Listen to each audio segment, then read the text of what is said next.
Good morning, everybody, and welcome to our final class of the year, Class 7. And this is our chance to really do a deep dive into some of your guys' work and ask questions to help support each other.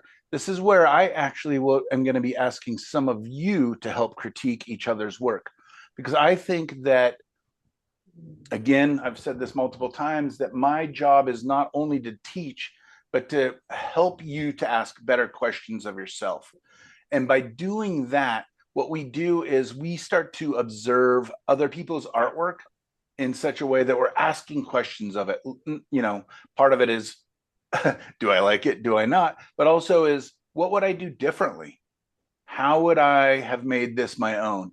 And I believe that a painting is a possibility of 1,000 answers, right? So we are just asking questions. There's no right or wrong. If you have a class with a teacher that's like, you need to do this, you need to do that, you need to do that, I don't believe that's art. I just believe that's craft.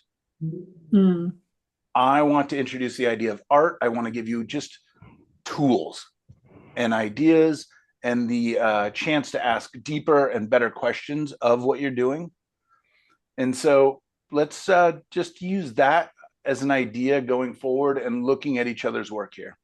So I'm going to go ahead and spotlight myself and share screen.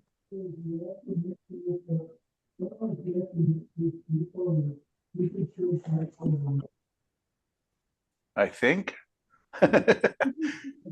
All right. That's going. 1, 2, 3, and we see our Padlet page. Yes. Yep.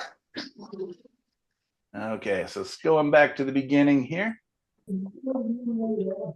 Got our class videos, artistic inspiration. Very much appreciate that timely reminder, Cheryl. Black Friday, gentle reminder, buy art from living artists. The dead ones have so few expenses. And then I heard it as the dead ones don't need it. That's right.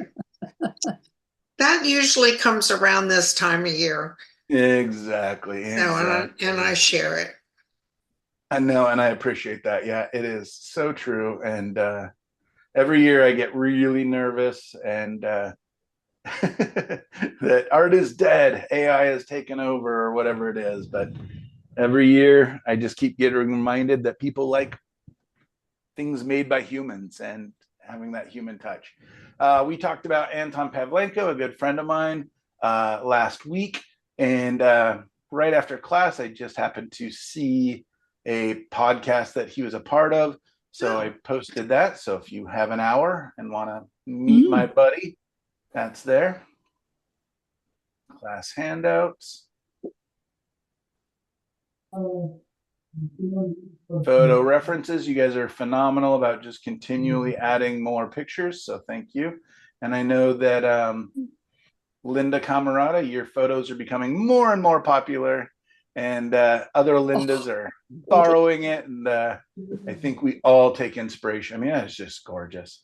That was the most beautiful morning. Yeah. I mean, truly Stunning. dreamlike. And yeah, just, I mean, talking about poetry, right? Just ultimate simplicity and beauty. Beautiful. Wonderful. Artists we admire. So Lisa shared this artist who I think I've been to one of his galleries down in Carmel, I believe. He does very much surrealistic work. I was going to show you guys, and if we have time, maybe I will. It's a lot of fun. Surrealism has definitely been on my radar for a long time, especially starting back in college. So anyways, appreciate you sharing that. Almost there photo. So last week we talked about how that was kind of a highlight for some of you guys during this class. So I'm going to urge you guys to continue to share even over the whole December until we get into class, if you'd like. Otherwise, just kind of keep some of those in mind for next semester. Did I share the link for next class? I think starting January 7th. I Yeah. haven't seen it. I haven't seen it. You didn't have a link. You just, Okay. It came in my email. yeah. Probably from OSA directly, or Yeah, I think it was from you. I'm not sure. oh, okay. Well, I'll make sure to share that with you guys maybe after class today. Um,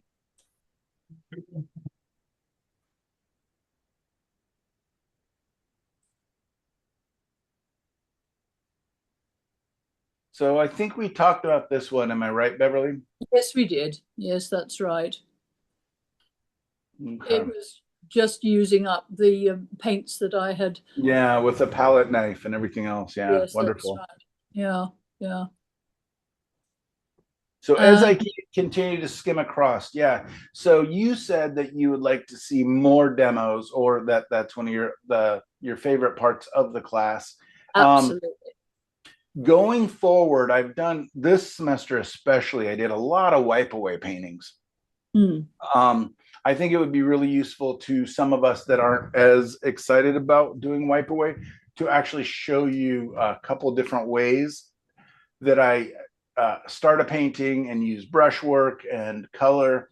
Because I don't always use the wipe away technique. I kind of let the painting talk to me, the reference, the image that I have in mind, and kind of let it build from there. So next term, starting again in January, I will be using a couple of different techniques. And also we will be working more on brushwork and different kind of fundamental things, at least the first couple of weeks. So Wonderful. Super. great. Okay, wow. This is really interesting.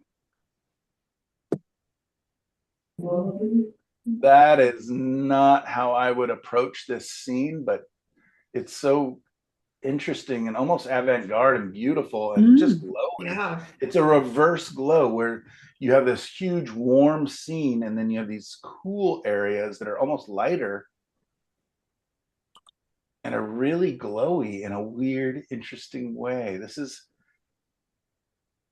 fun. All right. So Brett, tell us a little about what you got going on here. Cause this is yeah, you're always a little braver than me when it comes to color and experimentation. This one kind of, I did a couple. I actually worked on this one quite a bit offline on my tablet and played with it a lot. And I did it sort of your style of I started off with just basically a gray painting, and actually I learned a lot in figuring out where things should be and that sort of thing.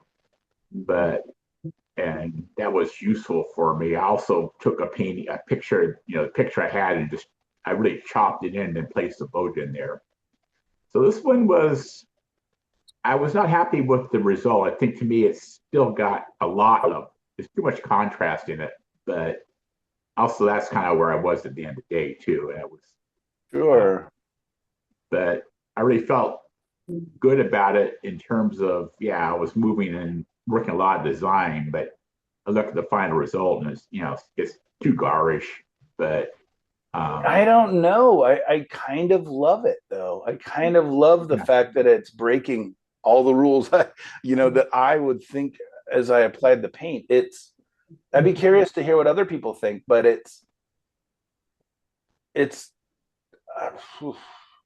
I love it's a strange, like the mountain literally feels like it's glowing a cool, interlit, cool light, which again is not natural, but it's kind of beautiful. It's kind of like the surrealism that you were just talking about. Yeah. Just like imagining your own world and then letting it be that way. And I love the colors. Yeah, the colors are so nice. I think the orange and the blue is spot on, and they're complementing each other. And the orange and the glow around the mountain makes that blue brighter even. And I love the reflection. And this is almost a Dali kind of surreal looking atmosphere. And did you say that was a boat or a car? It looks like an automobile. No, it's a boat. Yeah. Boat, it's just got its mask down. Oh, all right. I see a reflection. Yeah, that's I got it now. But if I mistook it for an automobile and that and that Yeah. line through it, and of course my left eye is seeing all blurred, so forgive me. But it's telling a story, actually. Mhm. It's really quite lovely. Very Yeah, nice. I like the shading and I like the soft edges Mhm. that give contour to the cloud and the sky. I Mhm. didn't get that it was a car at all. I'm not even going to Well, say No, what my I yeah. thought eye it is was. I thought there was like a tree with bird nest, whatever. But that's the nice thing about art, right? Yeah. It can be It can be whatever, what you want it to be. and Well, as long plus as you've Linda got people Camerata's coming blind, in, so I'm blind in my left eye also, so but as long as you have people coming in and wondering and making up a Mhm. story, I think it's a success, right? it Whether is. it's that your is story true, or right? Like we've talked about that multiple times that if you can slow the viewer down, because again, if you're showing in a gallery, your typical view time is like seconds. Like there's just a sidestep, sidestep, sidestep. And this one definitely slowed me down. Mhm. Like, and just the curiosity and why do I like it? It doesn't fit my criteria of how I describe depth and perspective and colors. But because you've kind of broken a lot of rules, and it seems like in a creative and clever way, it slows me down, right? It makes me want to look at it a little bit longer. Mhm. Yeah. Wow. And is this the shore where the right under the mountains there's land and then there's There's like a drive? actually, this is actually a point. It's called Mailer Point. So Okay. this is actually about half a mile from my home. It's the view you Oh can see. wow. And that's actually a wetland. I would, if I had time, I would break that up a little bit more. Um, I put it in pretty dark and I'd like to give it a little bit more contrast and some more depth to it. But yeah, that's basically a wetland that kind of go back to original pictures down below. There's actually a point that goes out there. So this is actually a sailboat. You can't see where the harbor entrance is, but this is just kind of going out early in Yeah. the morning in a boat. And It has a I, mystery about it. It's yeah, mysterious. yeah, And we all bring our own life experiences to something. We see things through our own life experiences. So um, where I grew up, there was levees around the rivers, the huge big rolling rivers, and everybody brought their truck to the levee, you know, yeah. and to the water's edge. So that's what my interpretation was, the kids are down here in the water playing and having a good time. They're all swimming naked, actually. I can't tell you how many pictures I have of people in the distance swimming naked from the levee. It must be an area thing because I saw the pickup at the levee too, Cheryl. I mean, take my Chevy to the levee. Yeah. The Yeah. levee was dry. Gotcha. Uh-huh. Yeah. Actually, in reality, it is a bit of a levee there. Like I say, that was a filled wetland that they back in the day when they dredged the harbor, they filled that area. So it's actually a built up when they Yeah. built their dredge things, they built a dike and then put the fill inside of it. So it I was trying to get that levee feel out of it. That's that brown stripe across the bottom was trying to there's actually a bank there. Well, you did a good job because look at the beautiful shading and reflected light on that levee, the levee Yeah. part. I think that is like stunning. I love it. Thank you. Yeah, it's so curious because this blue is so bright. You took a warm color, but you made the blue the brightest, kind of most exciting area. Which again, I don't even know if my brain could comprehend how to do that or why I would do it. But I really like how it looks. And again, it's not realistic. I don't think. Maybe I'm not understanding how the lighting would be working in this, Well, but at the actually, same time, I very much like it. I love it. I think it's beautiful. And I really like the style that you seem to be developing in your landscapes. I love the combination of the red and green with the lady look with her back to us. That was beautiful. you're developing something that you didn't have when I first saw your work. Now, this has been a very productive year for me. Sometimes it's frustrating that, all the plein air painting I did this in this class, and even my figure painting is evolving a little bit.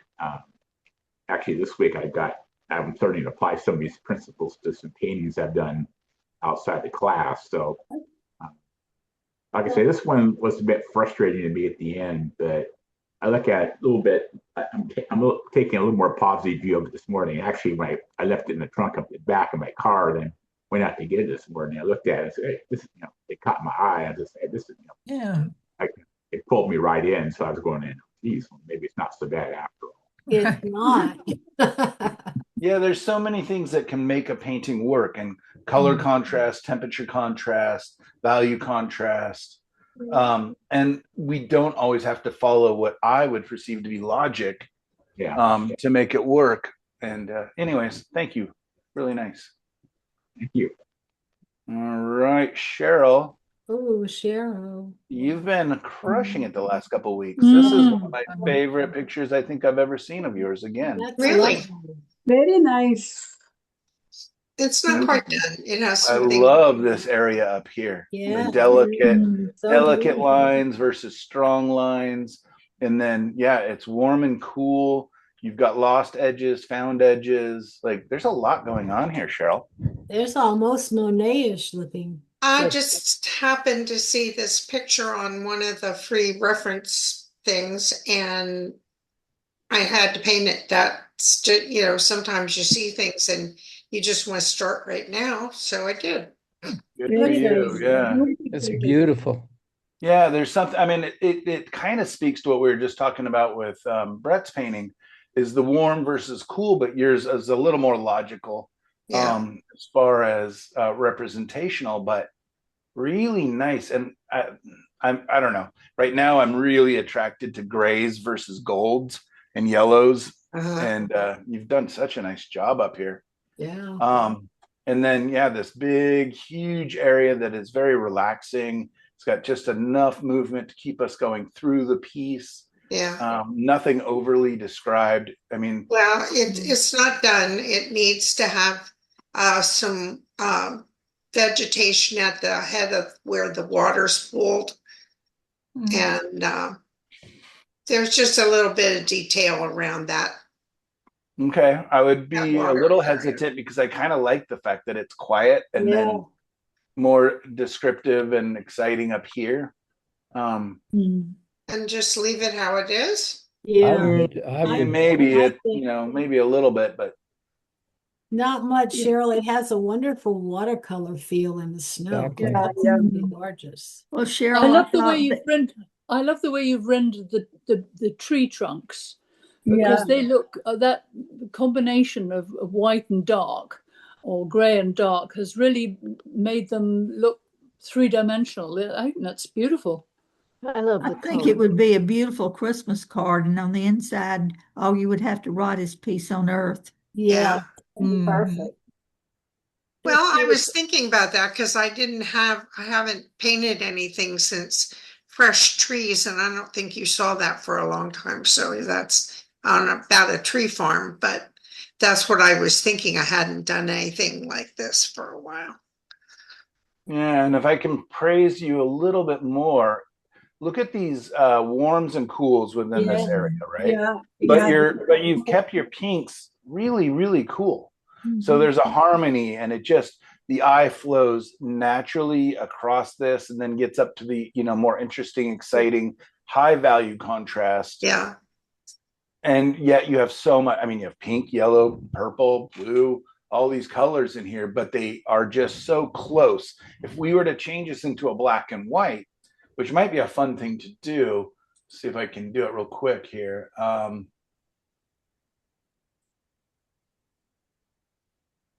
See if that works. And you'll see that, so we'll just go to edit here. So I just downloaded it to my free, cheap software. Well, cheap and free are the same. Going to go to adjustments, going to go to saturation and watch. You see how it just Wow. blends together? It does blend together, but it's still different grays. No, that's what's so wonderful about it is our brain reads, our brain looks for value first, Yeah, darks and lights, right? So Yeah. we know that there's temperature shifts, but because you kept them so close in value, and that's very Monet, right? That's very impressionistic, where it's color versus value a lot of times for the impressionists. That's really, for one, I think difficult to make a red or a pink and a blue read as the same value, and a yellow almost. You Right. do And watch what happens when I jack it up. Woo. No. You're in for a good time at Pea Creek here.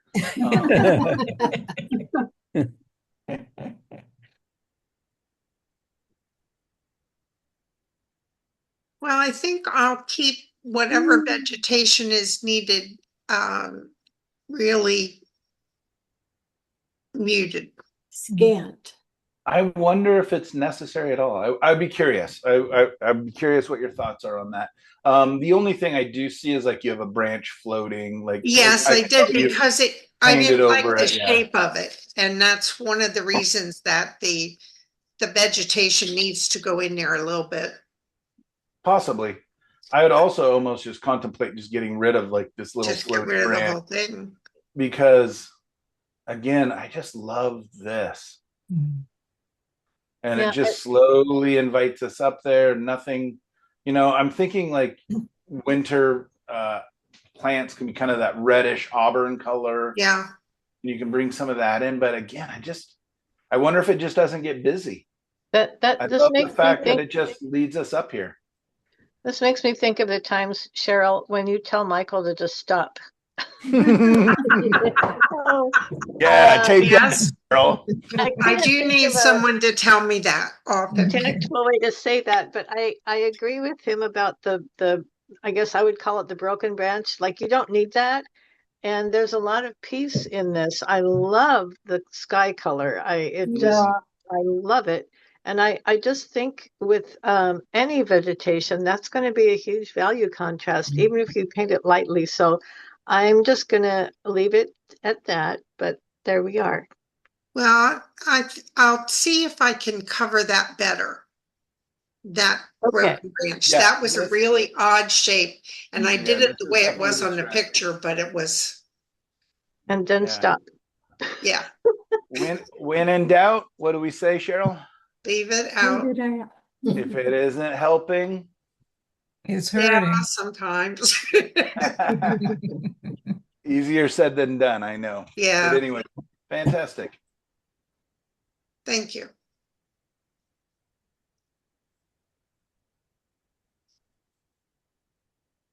Yeah, so far what we've seen is just both of you guys just experimenting and pushing things that are, really a lot of fun. All right, Darlene. Another very pastoral, kind of calm and quiet scene here. Not, but that's not gorgeous finished. reflection. Wow, love this. That actually is in St. Helens. It's a big puddle, and there's a child, my great grandchild, is playing in it, and I have not got a clue how to approach a figure. But what I did learn is that once it's dry, you can play with it without too much damage. So, and this it's not finished. I just started it because the one I actually started for my final project turned out to be a real disaster. It's down. That's the photo of it. And I folded the photo because it had a lot more dark foreground in it. So I kind of shortened it, and because it looked to me like there was way too much of the dark part. But that was I just started that one because the one I originally started was just such a disaster. This one? Now that one is from a photo I had taken in Ohio, and it was the farm that I lived on, and I thought, well, this is maybe I should go a little simpler because the one I was working on to begin with was just, it's like a mess.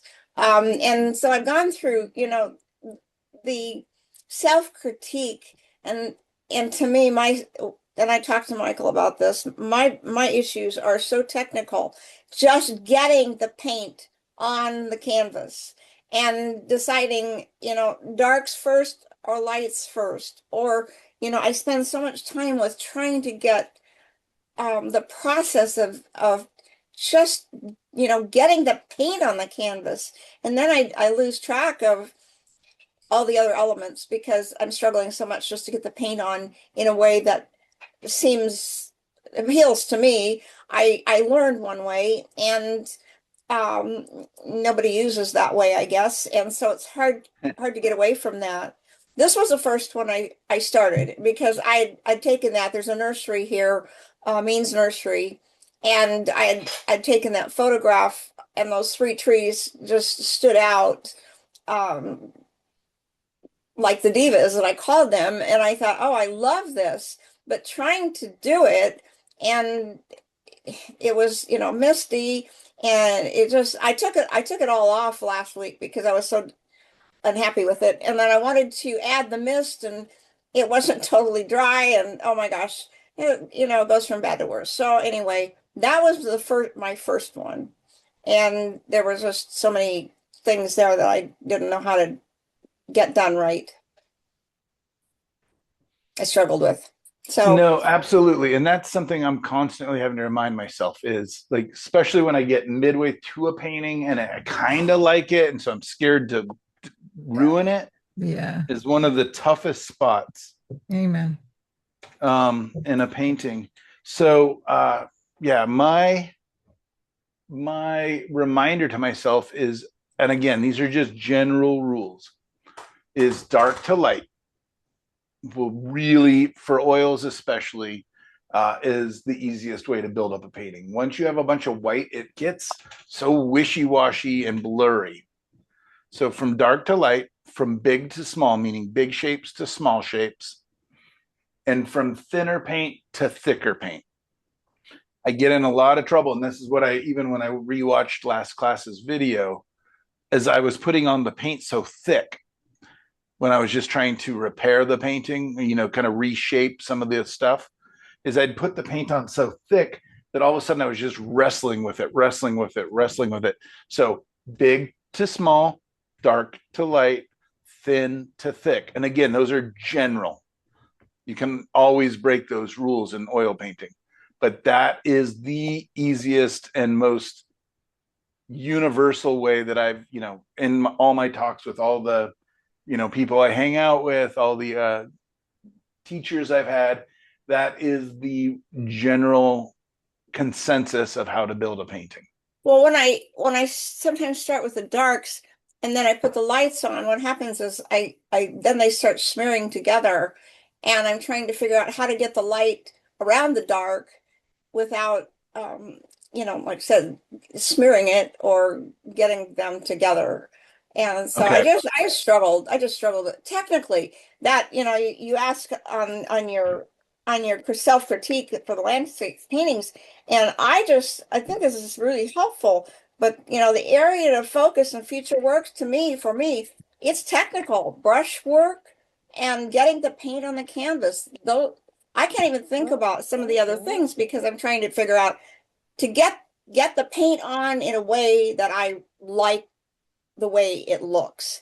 And I end up, and I was like, I don't like it. By the way, going back to the surrealism, which is off on a different subject, I love surrealism. That really appeals to me. So that Brett's painting really appealed to me. It's very surrealistic. I loved it. Anyway, the technical aspect is a huge bugaboo for me. And that's where I'm Okay, struggling. so yeah, one thing I'm going to have you continue to work on, and this goes for a lot of us, me included, is watching the pressure that you're using the brush. Let me just grab a brush here. If you are holding it like a pencil, directly imagine the canvas here, and you're holding it like a pencil directly against it, you're making the same mark with the same pressure generally over and over and over. And what happens is we begin to blend a lot. right? If we change our grip, right, and we are having a light touch, we can load that brush up with quite a lot of paint and barely skim across the top. When we feel like we need to add a lot of color, add a lot of something, we actually push down is our instinct. But the truth is we want a real light touch and just skimming across the top of the painting so that our paint is sitting on top. I like to think of it as like adding butter on top of butter, right? If we are always just scrubbing the butter onto the toast, it's just sinking in. But if we want the butter to actually sit on top, or think of it as frosting a cake, right? Have you guys ever frosted a cake and then tried to add more frosting on top of the cake, and all of a sudden it's pulling up the frosting beneath it? Yeah. Right? We need to have the lightest of touches and just let it. So I talk a lot about in the beginning of my paintings, there's a, I don't know, where's my microphone? There's a scrubbing noise. As the painting develops and as I continue to add more color and more paint on top, I can paint wet into wet. I talk a lot about, be patient, let the painting dry. But the truth is, if you have a super soft touch and you're loading up the brush, you're putting enough paint on your palette to actually get paint onto your brush, that you can just paint wet into wet all day long. Anton Pavlenko, the guy, shared the video of paints wet into wet and finishes these like half-inch thick paintings within a 1 or 2 sittings, because he's just got this nice light touch and he's just loading up. I mean, he's not afraid to squeeze out a lot of paint. If you are a little more conservative with your paint, like which I often am, then you might have to be more patient, let it dry. But yeah, really, Darlene, you've got a couple weeks, to just see what happens if you just, again, pinkies out, right? Soft touch. Thomas Kitts used to say, if I can come around and I can't knock the brush out of your hand, you're not holding it right. Oh. Right? Because we all want to do this firm pencil-like grip. But the truth is a real soft, light grip. And then what also happens is, for most of us, especially in the beginning, we're doing this perpendicular, again, canvas paintbrush. But as we change and get more comfortable, we're actually painting with the brush sideways to the canvas, which is helpful because we can see what's happening. Michael has a question. Does that make sense, you guys? Yes. Yeah. Helpful. Very helpful. Thank you. And it's not easy to do. Really, it's not. It takes a lot of practice. It takes a lot of reminding myself. Change my name here.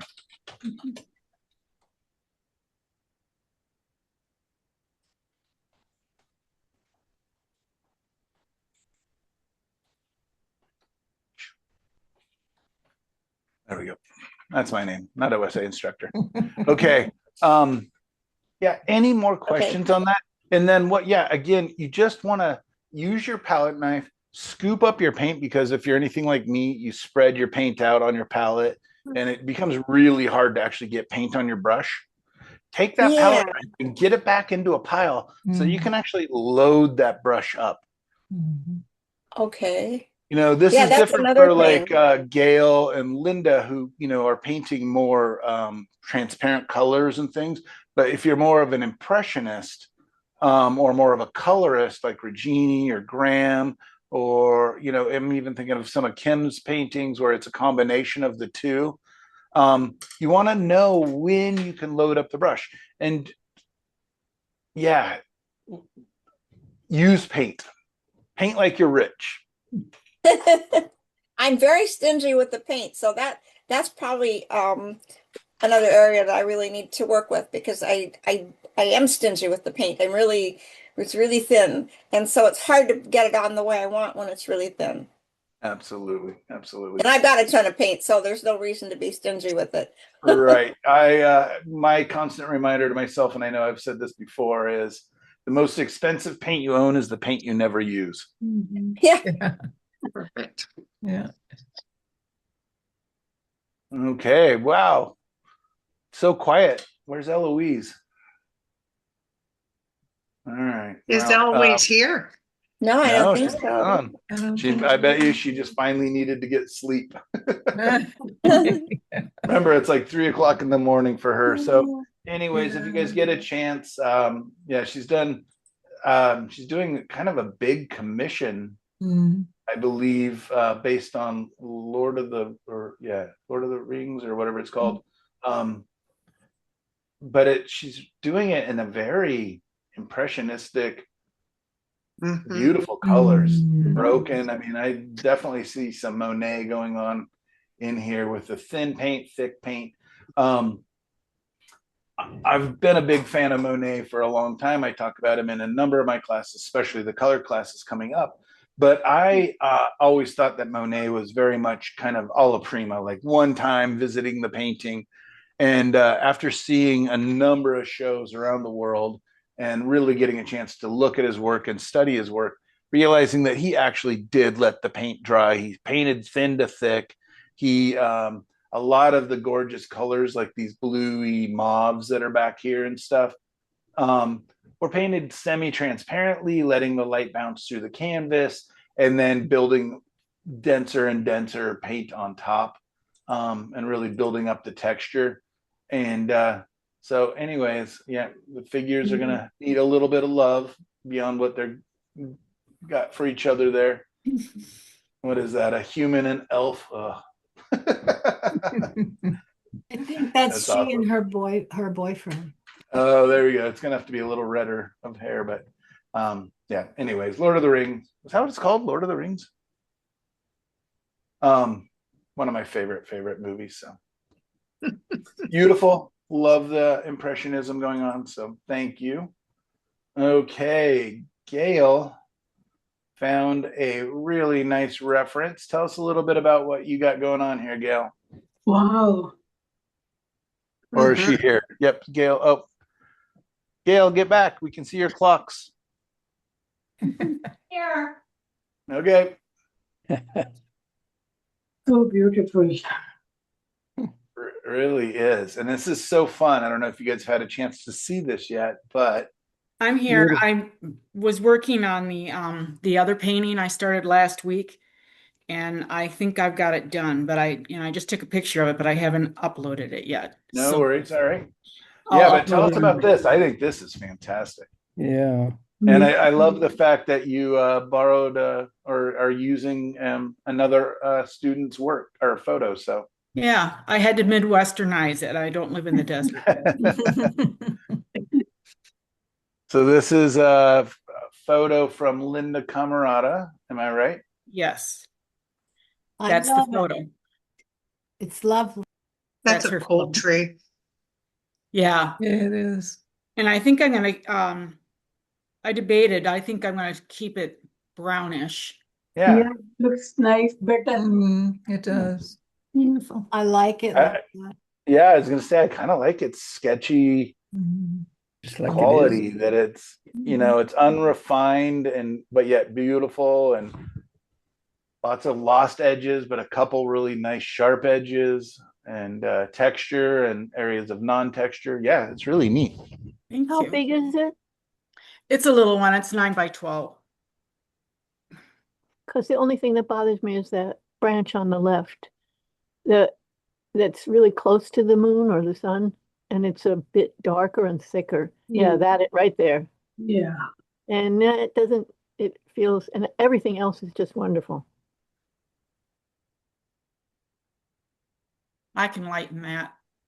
It does need to be lighter because it's the moon is coming right through it. It was this morning, sunrise in the mist when I took it. You can make it a moonrise. I would really love the like end the of that soft, branch. soft edges here, soft edges and throughout here. Yeah, it's that combination of lost edge, found edge, darks, lights, warms, well, not really cools, but variations on temperature within a limited color palette. Mhm. Yeah. Yeah, it's a very limited color palette. Yeah, Beautiful. is this transparent earth red, ultramarine blue? It's transparent earth red, umber, and Payne's gray, actually. Ah, interesting. Yeah. I don't Yeah. think you've ever painted anything that I haven't loved. Yeah, that's true. Well, thank you. So hopefully I'll get it done, and it's really wet now, and I have to wait till it dries. Mhm. And it is on canvas, and I don't usually paint on canvas, so the paint is a little thick. Well, Yeah, but if, they did a good if job of it's hiding it. smaller, you don't mind it as much. I'm sorry? If it's smaller, I don't mind the canvas as much. Well, I've been putting that Gamlin ground on it. Mhm. So it has 2-3 coats of Gamlin ground on it, and then it's sanded. And I did, and I really wanted to do a wipe away. This is mostly wipe away. So I glazed it in linseed oil and wiped it back before I put the paint on it, and that helped a lot. Huh. Just to help the paint just slide and move Yeah. and Yep. I figured it can't be any different than putting paint on it, a color on it. Mhm. So I just, like I said, I just put a really thin coat of linseed oil on it and wiped it off, and then put the paint on it. Yeah. that'll be interesting. So that'll definitely slow the drying time down a touch, but that allows you that time to just continue to move the paint around. And Exactly. And I can probably still go in with a Q-tip or a fine brush and knock that branch down and thin it out. What's the difference between using ground and gesso? Ground is actually meant to fill in the grooves, and it's something that Michael told me about, and then I actually reached out to Gamblin and on Michael's advice and told him what I was trying to accomplish, and they came back and told me exactly how to do it. But the Gamlin ground actually fills in the or eliminates the texture of the canvas. Oh, okay. Cool. So I know that was a conversation last week. The texture of the canvas was kind of messing up somebody's painting. Right. And there's a second part to that as well. So gesso is also very porous and absorbent. Mm-hmm. Yes. And oil ground is non-absorbent. So Gail can continue to move these paints around much longer. Mm-hmm. Whereas the paint stands up on top of the surface. Right, because there's already an oil to Mhm. it.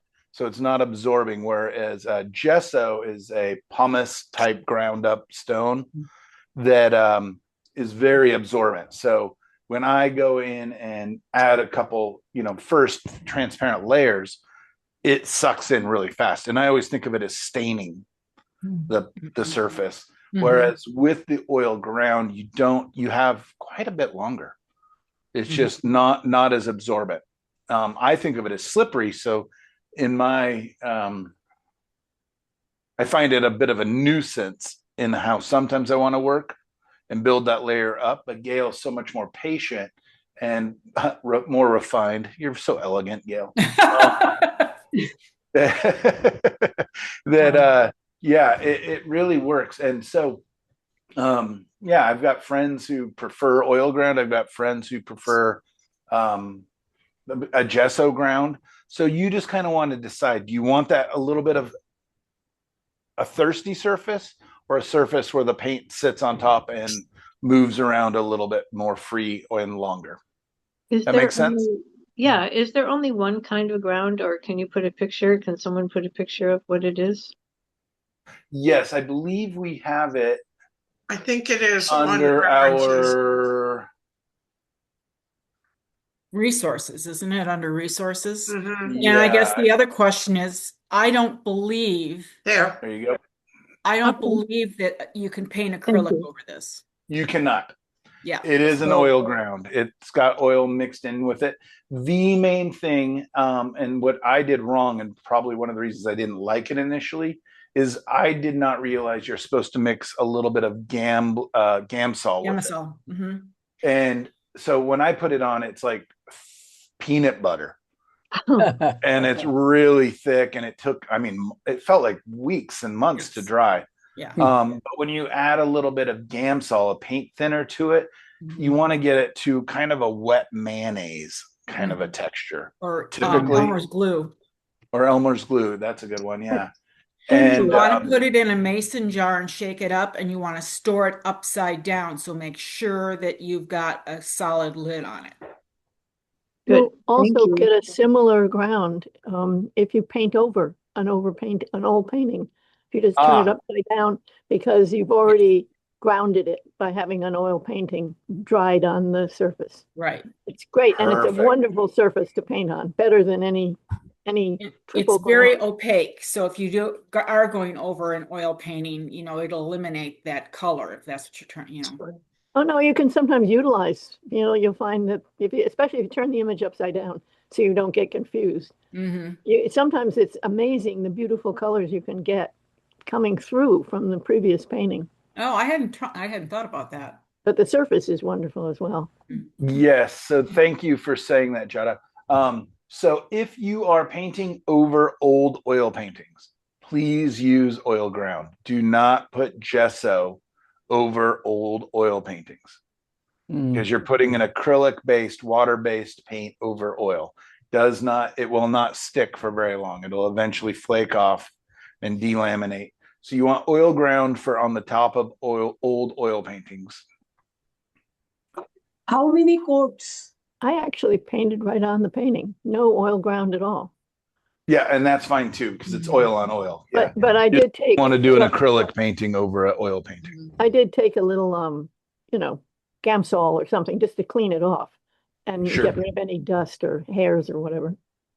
Yeah, and oftentimes I'll do a light sanding. Like I have 50 paintings in the attic, waiting for next summer when it's nice enough weather, and I can go out with a mask on and sand outside. And I'll just give a light sanding to my paintings.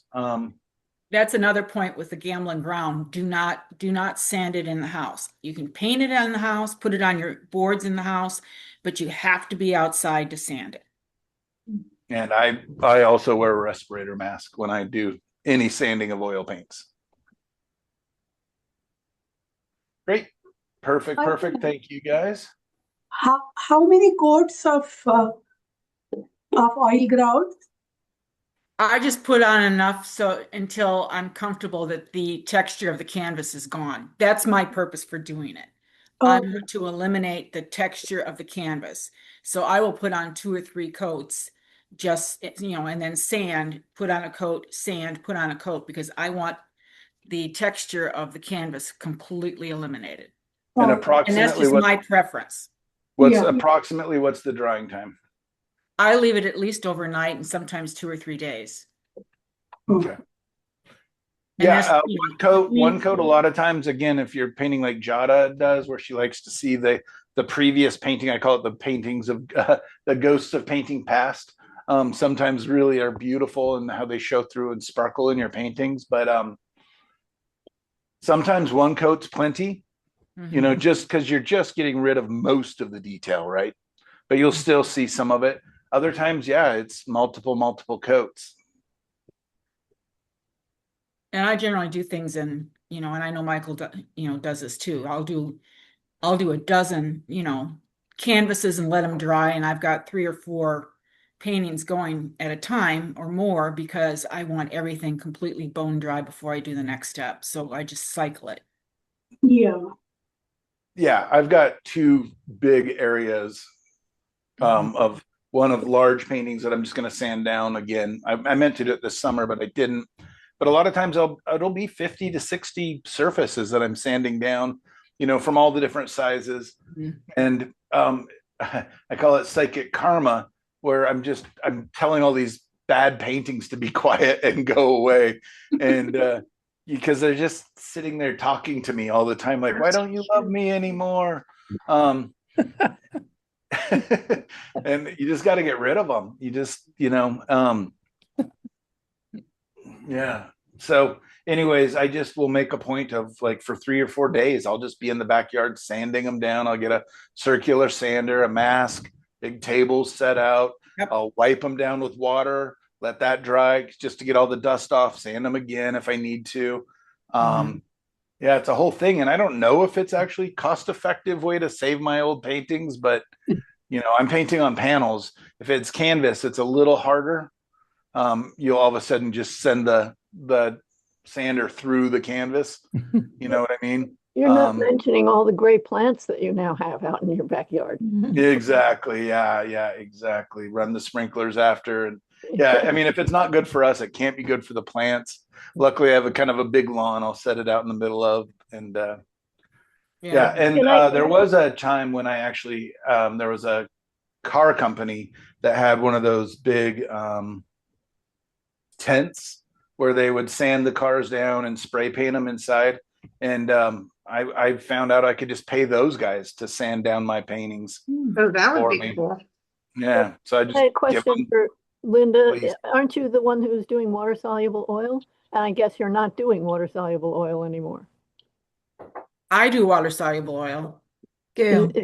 Is that Linda? Oh, Gail. Rather. No, Gail does.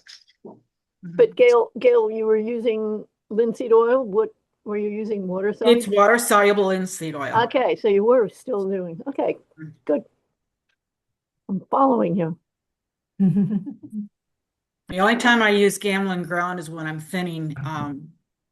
The only time I use Gamasol is when I'm thinning Gamblin ground. Interesting. Okay, well, let's talk to Graham for a little bit. Sandy here. That's pretty. All right, Sandy, this is an interesting one. Yeah. Yeah, I feel it's kind of went downhill from when I started. Maybe not like this a little bit, but it's very stiff to me. I think I need to spend a day with Anton Pavenko to loosen up or something. You need to hold your paintbrush at the end of the brush. And use my hand and yeah, hold it back here, not up here. Yeah, it was a good pinky out. Yeah, it was a good exercise. I could probably give this to one of my kids that'd be happy with it, but yeah, it's too stiff. Okay, I'm going to ask you and everybody else to put a hand up and cover those tall trees on the left side. Okay. So do you see how when we take that trail down the way, that brown trail, and we go back, it looks like all of a sudden there's big trees back there and we're receding back into space and we're up in a major valley. And then all of a sudden you remove that left hand and those gigantic pine trees all of a sudden destroy the whole illusion of depth and space. Just pop out at you. Well, they just look so big because these ones down here look like pine trees to me. They look like we're going down. And again, if we cover those, it looks like we're looking down into a big valley. And then all of a sudden you have these trees, which are so huge. If I think these are big pine trees. No, I thought those were just bushes. But yeah, okay. Okay. So yes, somehow, because I kind of want it to be a big vast vista. I love your texture in these trees. Yeah, cute. Covering them up and taking them out, I like it better with them out of there. Well, can I say something? Of course. When you hold your hand up and don't see the pine trees on the left, if you look at the depth of the trail, those are not bushes, they're trees. That's kind of what I meant. I can see that. Yeah. Yeah. And it's absolutely gorgeous. I love your colors. Your palette's beautiful. Your brushwork is beautiful. But your trees are from a different era. So they're also on the same plane as and they're on the same plane, or they're above the plane of there's something with the hill on the left, or the trees on the left are just not on. If they were closer to us, you do closer behind this little bush right here, and not so many. Yeah, where the path first widens out. Yeah. if you moved the base of your trees down there and foreshortened them up above. Ah, Gail, you just ruined my big surprise. Oh, sorry. I'm sorry. I'll go let the dog out. Literally what I was just about to do is take this, copy V, copy T, and just bring this down.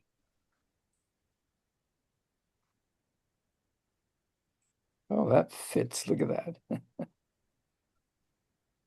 And all of a sudden it just, see how now they feel like they're in the foreground? I mean, Yeah. Yeah. But because they're back on the same horizon line and these little tiny, again, you think they're bushes, but our brain, my brain, wanted to make these into trees, these into trees. I can see But that. if the path was wider, it would make them into bushes. You know what I mean? Mm-hmm. Yeah, Because yeah. that path really goes into the distance right away. Right.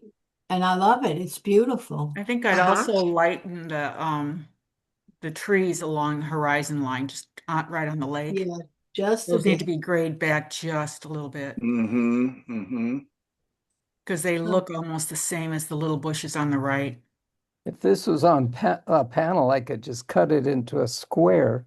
Get rid of those trees. You could have two different paintings. Yeah. Yeah. Well, that's what Andrew says. There's nothing you can't fix with a skill saw and sandpaper. That's Unfortunately, this is on Don't canvas. forget the silver tape. Oh, yeah. You can do it with canvas too, though. You just cut it and then you attach it to board. Ah, yeah, I see what you're saying. Or I just paint those trees out. Paint those trees out. Yeah, my other thing I would do is, this feels very splotchy and, dare I say, a bit infected. I would just, bind these. What a great word, infected. I vote to keep the trees. I want to be the sole vote. You like the big trees? Yeah, I do. And the only thing I'd like is a little bit of the yellow and orange of the ground to be inside that wonderful sky. I just don't want the sky quite so different, distinctly different in its color. Right. I Yeah. want it What to if join. we could do the inverse too? We can bring some of that pink, down into the painting. Yeah, one or right the now other. it does feel like a top and a bottom. You do an underpainting, Sandy, or do you just dive in with color? I usually just do a burnt sienna drawing. Oh, okay. And then paint on top of that. Okay, so you do an underpainting. Basically, and I try to ground it with some color, tone it, I mean. I think it's beautiful. Can I just ask, Graham, what is your focal point in the picture? What was what? What is your focal point? What do you want us to look at in the picture? Oh, I just like the idea of the distance. Yeah, that's absolutely glorious. So that really the trees on the left aren't helping a lot. They're not sort of part of the process of looking into the distance. I don't know, unless you want to have a full stop to stop us from seeing. Well, look what you could do with Photoshop. That's outstanding. Michael's doing a good job on it. Is that Photoshop you're doing there? Yeah. That's fun. Oh, isn't that great? He's thinking, he can't talk. Yeah, I see that too. Shut up, everybody. It's perfect because that way he's keeping the trees, but he's combining them with the sky, which is nice. Wow. I was going to say, look at all Michael. We can give critiques. Look what Michael has taught us. Oh my. Except you have to be good at Photoshop. Yeah, I mean, take a you can just use screenshot. paint. But take a screenshot. Yeah, so less infected sky, bring some of that infection down into here and here.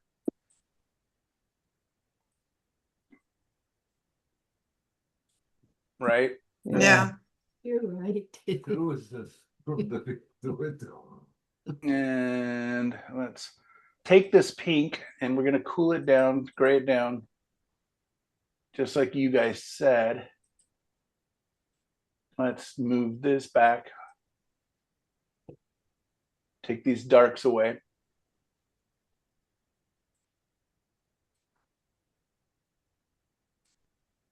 My opacity is really low, so I can bump that up.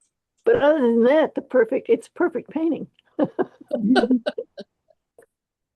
Right. It's like the old joke. Other than that, President Lincoln, how was the play? Exactly. Oh, that's funny. Let's try one more thing. Yeah, how you would tone the sky down.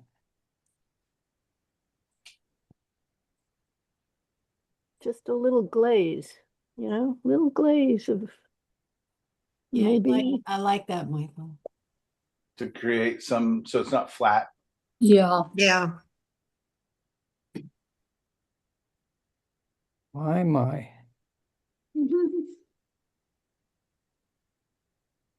Yeah, that kind of, I mean, again, there's like lots of funny areas here that I've done, but simplifying your shapes, which I call linking lakes, so that your pinks aren't just spotty. Again, I just think of chicken pox or something like that. You know, we want to not be spotty. We want to have a connection. You can have areas of broken color, but linking them, keeping the values consistent. And again, going back to Cheryl's painting, right, where she had the values. Let's look at this under I'm going to desaturate. You see how much better that feels? Yeah.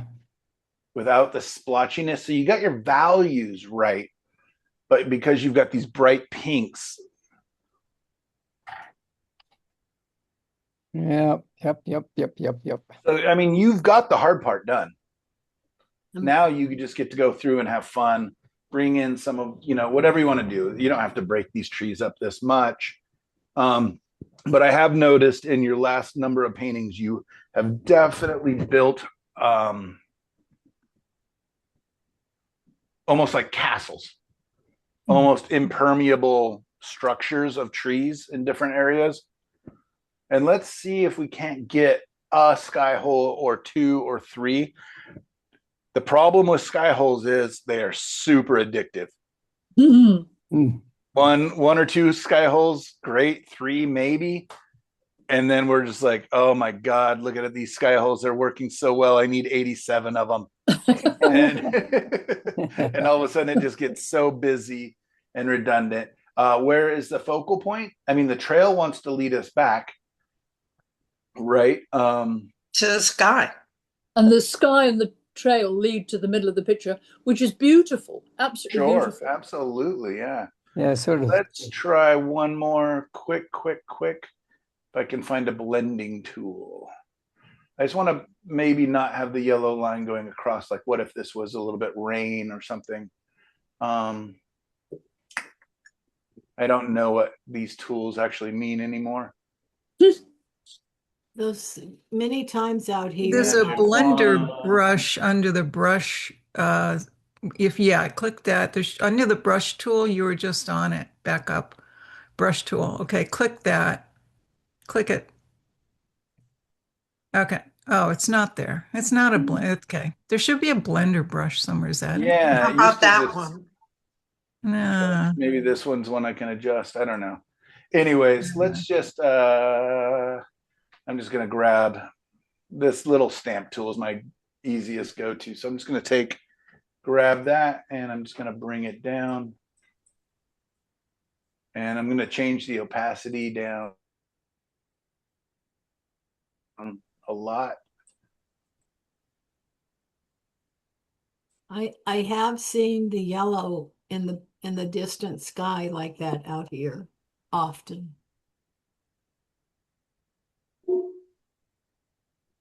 So a big part of what I'm constantly trying to do in my paintings is to not have a top painting and a bottom painting, but to make them relate and communicate. And this is the worst way I could possibly show you that. But I get the idea, yeah. Right.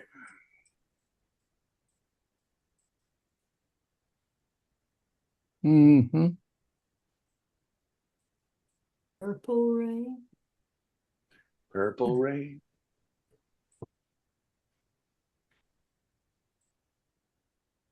Anyways. Yeah, that brings the drama of the sky down into the land, which is nice. Yeah. Very nice. Cool. Yeah, it's cohesive. Thank you for letting me destroy your beautiful painting. But yeah, if let's just say this is what you wanted to do, like this is a park and there's little shrubs and things, somehow they need to be more shrub-like. They need to be, yeah, my brain just wants to make these into little tiny pine trees. And then you have What happens if he just makes those trees bigger? If he brings it down, I mean, not obliterate the whole thing, but the trees on the left. Right. Like that. Yeah, more like that, but maybe uneven a little bit. And sure, yeah. I mean, there's so much more I could do, right? I'm just looking at things that he could do without erasing half the painting. Can I say something? Yeah. Let's see what happens. Go ahead. Oh,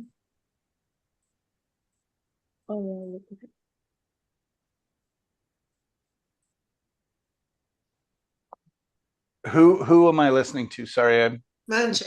That was me. I'm just not sure if you can hear me, but you know, if you look at those bushes on the right, like those dark ones, they're very right in the front, the big one, the big huge shape right there, right? In the corner.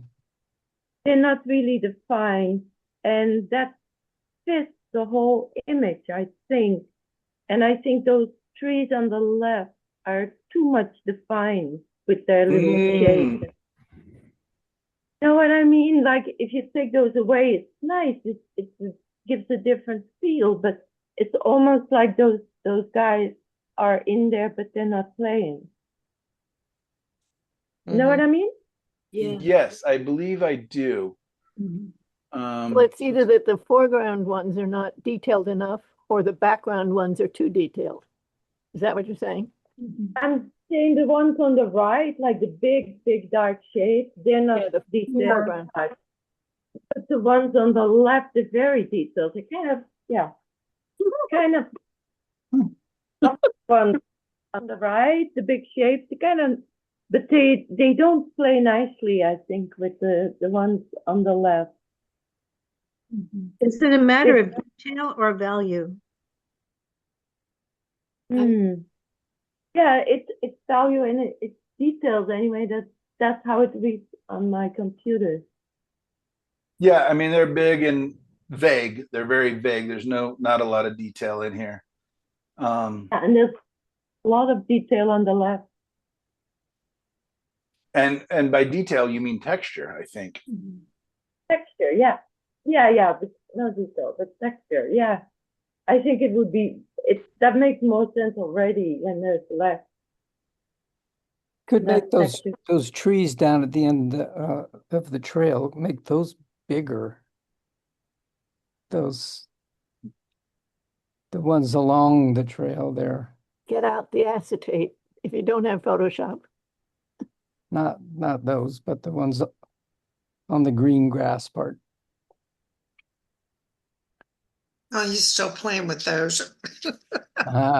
He has an idea. I'm just curious, like what if these were that much taller, again with better edges and all the things, but yeah.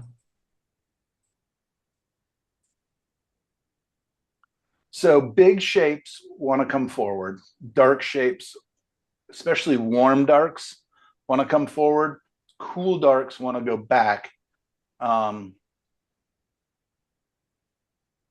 Mm-hmm.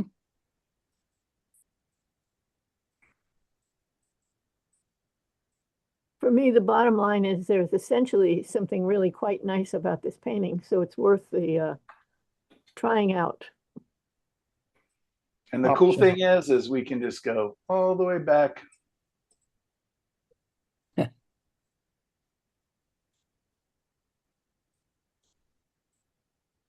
Adding rain. Awesome. All right. Well, thank you. And yeah, lots of ideas. But yes, this destroyed the illusion of space. Yep. Well, I appreciate all those offerings, and I'm definitely going to work on this because I put too much time in it to just let it go. So I will be 100%. I think Yeah, it's and worth it. no, for sure. Yeah. And just watch your spottiness. Watch the size as they recede back. Watch your temperatures and watch your detail. I got a lot of watching to do. So much watching. All right, Jada. Jada had two interesting, in the worst sense, things happen. I just to make you understand, I have a section of my studio that was always designated the oil painting section. Then I picked up acrylics, and so I put acrylics on one side of this little section and the oil on the other side. Then I started using water-soluble oil, so I put that over by the oils. And then I started using slow-drying acrylic, and I kept that over on the acrylic side. I started this one with the intention of doing the whole underpainting and maybe the whole thing with the acrylic. And however, at some point, I moved the tripod that carries the acrylic painting over to the oil area, forgetting that I'd moved to the oil area. And so when I reached in the drawer to get the paint out, I was pulling out slow dry water soluble oils. And because it's water soluble, I didn't recognize that was the case. And that's why you see this sticky looking funny foreground, because I started mixing some white acrylic with the water soluble oils and suddenly went, oh my God, I've ruined the whole thing. So I think I can save it because I started scratching into it. I was trying to see if I could get the essential beautiful I love colors. I love seeing the thought, the ideas. And I mean, there's glorious sections like this purple mauve color, and the little amount of detail is so wonderful. And these color transitions are just gorgeous. The glow up here is super fantastic. Let's see. Let's zoom into that. Yeah, I was happy pretty with that. You know, I think it's not too bad, but it was the foreground that got destroyed. And I think I can bring it back, but I don't know. I love the warms and cools in here. This is fantastic. Oh, nice. Yeah. And there's so much goodness going on. And yeah, that is one of my most by scary. the way, 2 feet by it's 12 by 24. It's a 2 by 3. Yeah, I think once you just come in and describe, whatever needs to be done, whether it's just letting it dry, tack up, whether it's acrylics, oils, you might be, into some work and some troubles, but just well, I'm thinking that maybe I should sand. That's what I'm suddenly realizing. Maybe if I sand it, because it's canvas, and the problem is it's where it's got stuck together. It's like dried mud or something. It's the surface. I don't know how much you can see. I mean, it looks it to me, but that's only because I've seen the real deal. That, by the way, is a little bit of light reflection on the lower left.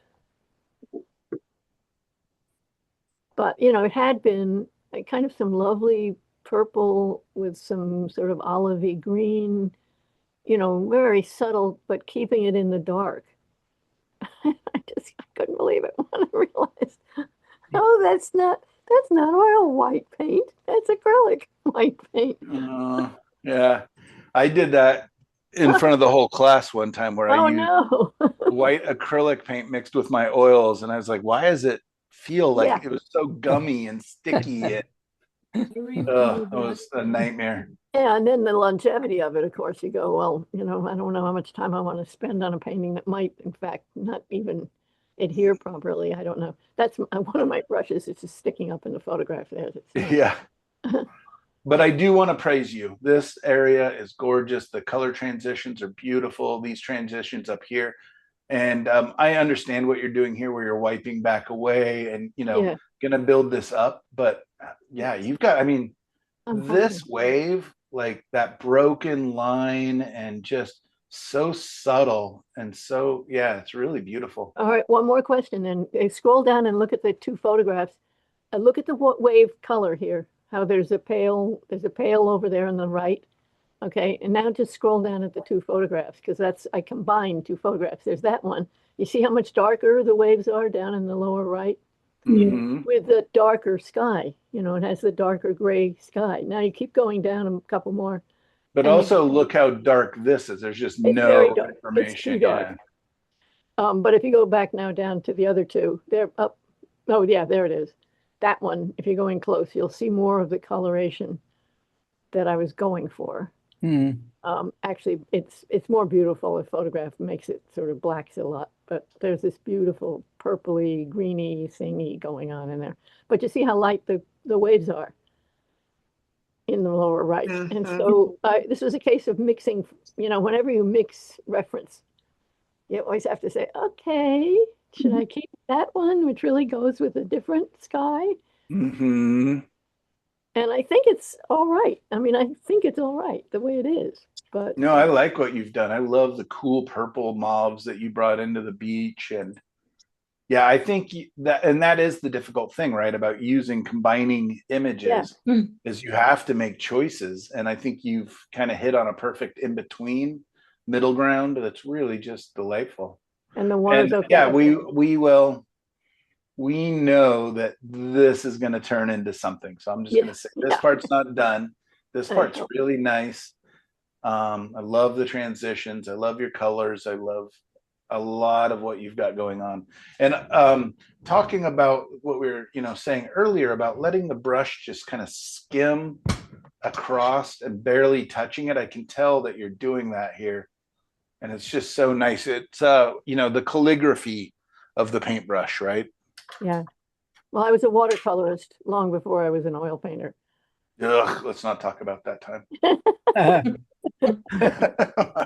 Good morning, by the way, everybody. Hey. Oh, Good Eloise, morning. we wafted over yours, but I'm sure we'll probably go back and see it. Yeah, we can go back to Eloise. Yeah, I had an alarm. Thank you. Yeah, no, nice job. It really is. And I'm curious, and hopefully you'll just continue to share what you have going on as you continue to build, because so far what I'm seeing, I really like. Thank you. Yeah. So Eloise, you're just gonna have to go back and rewatch the video. We spent 3 hours talking about your painting and how much we loved it and the broken color. But truly, it was interesting to just look at your close-ups and just really realize that you are definitely doing some very impressionistic Monet things. And what I was saying is that I always thought of Monet as being a very direct painter and almost alla prima, just which means painting all at once, right? And I really realized that he was working on lots of paintings and definitely building up layers from thin to thick. And I can see that going on. I just think there's these gorgeous little bounces of color and broken color and optical blending that are going on. So go ahead. Let's hear from you. And like bouncing around pretty much. Yeah.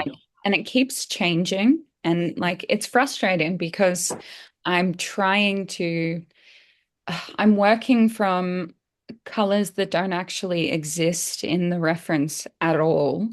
It's a scene from Lord of the Rings, and even the figures, they're not facing each other that way. I'm basically just making it up, and I'm trying to make things happen that they're not actually there, if that makes sense.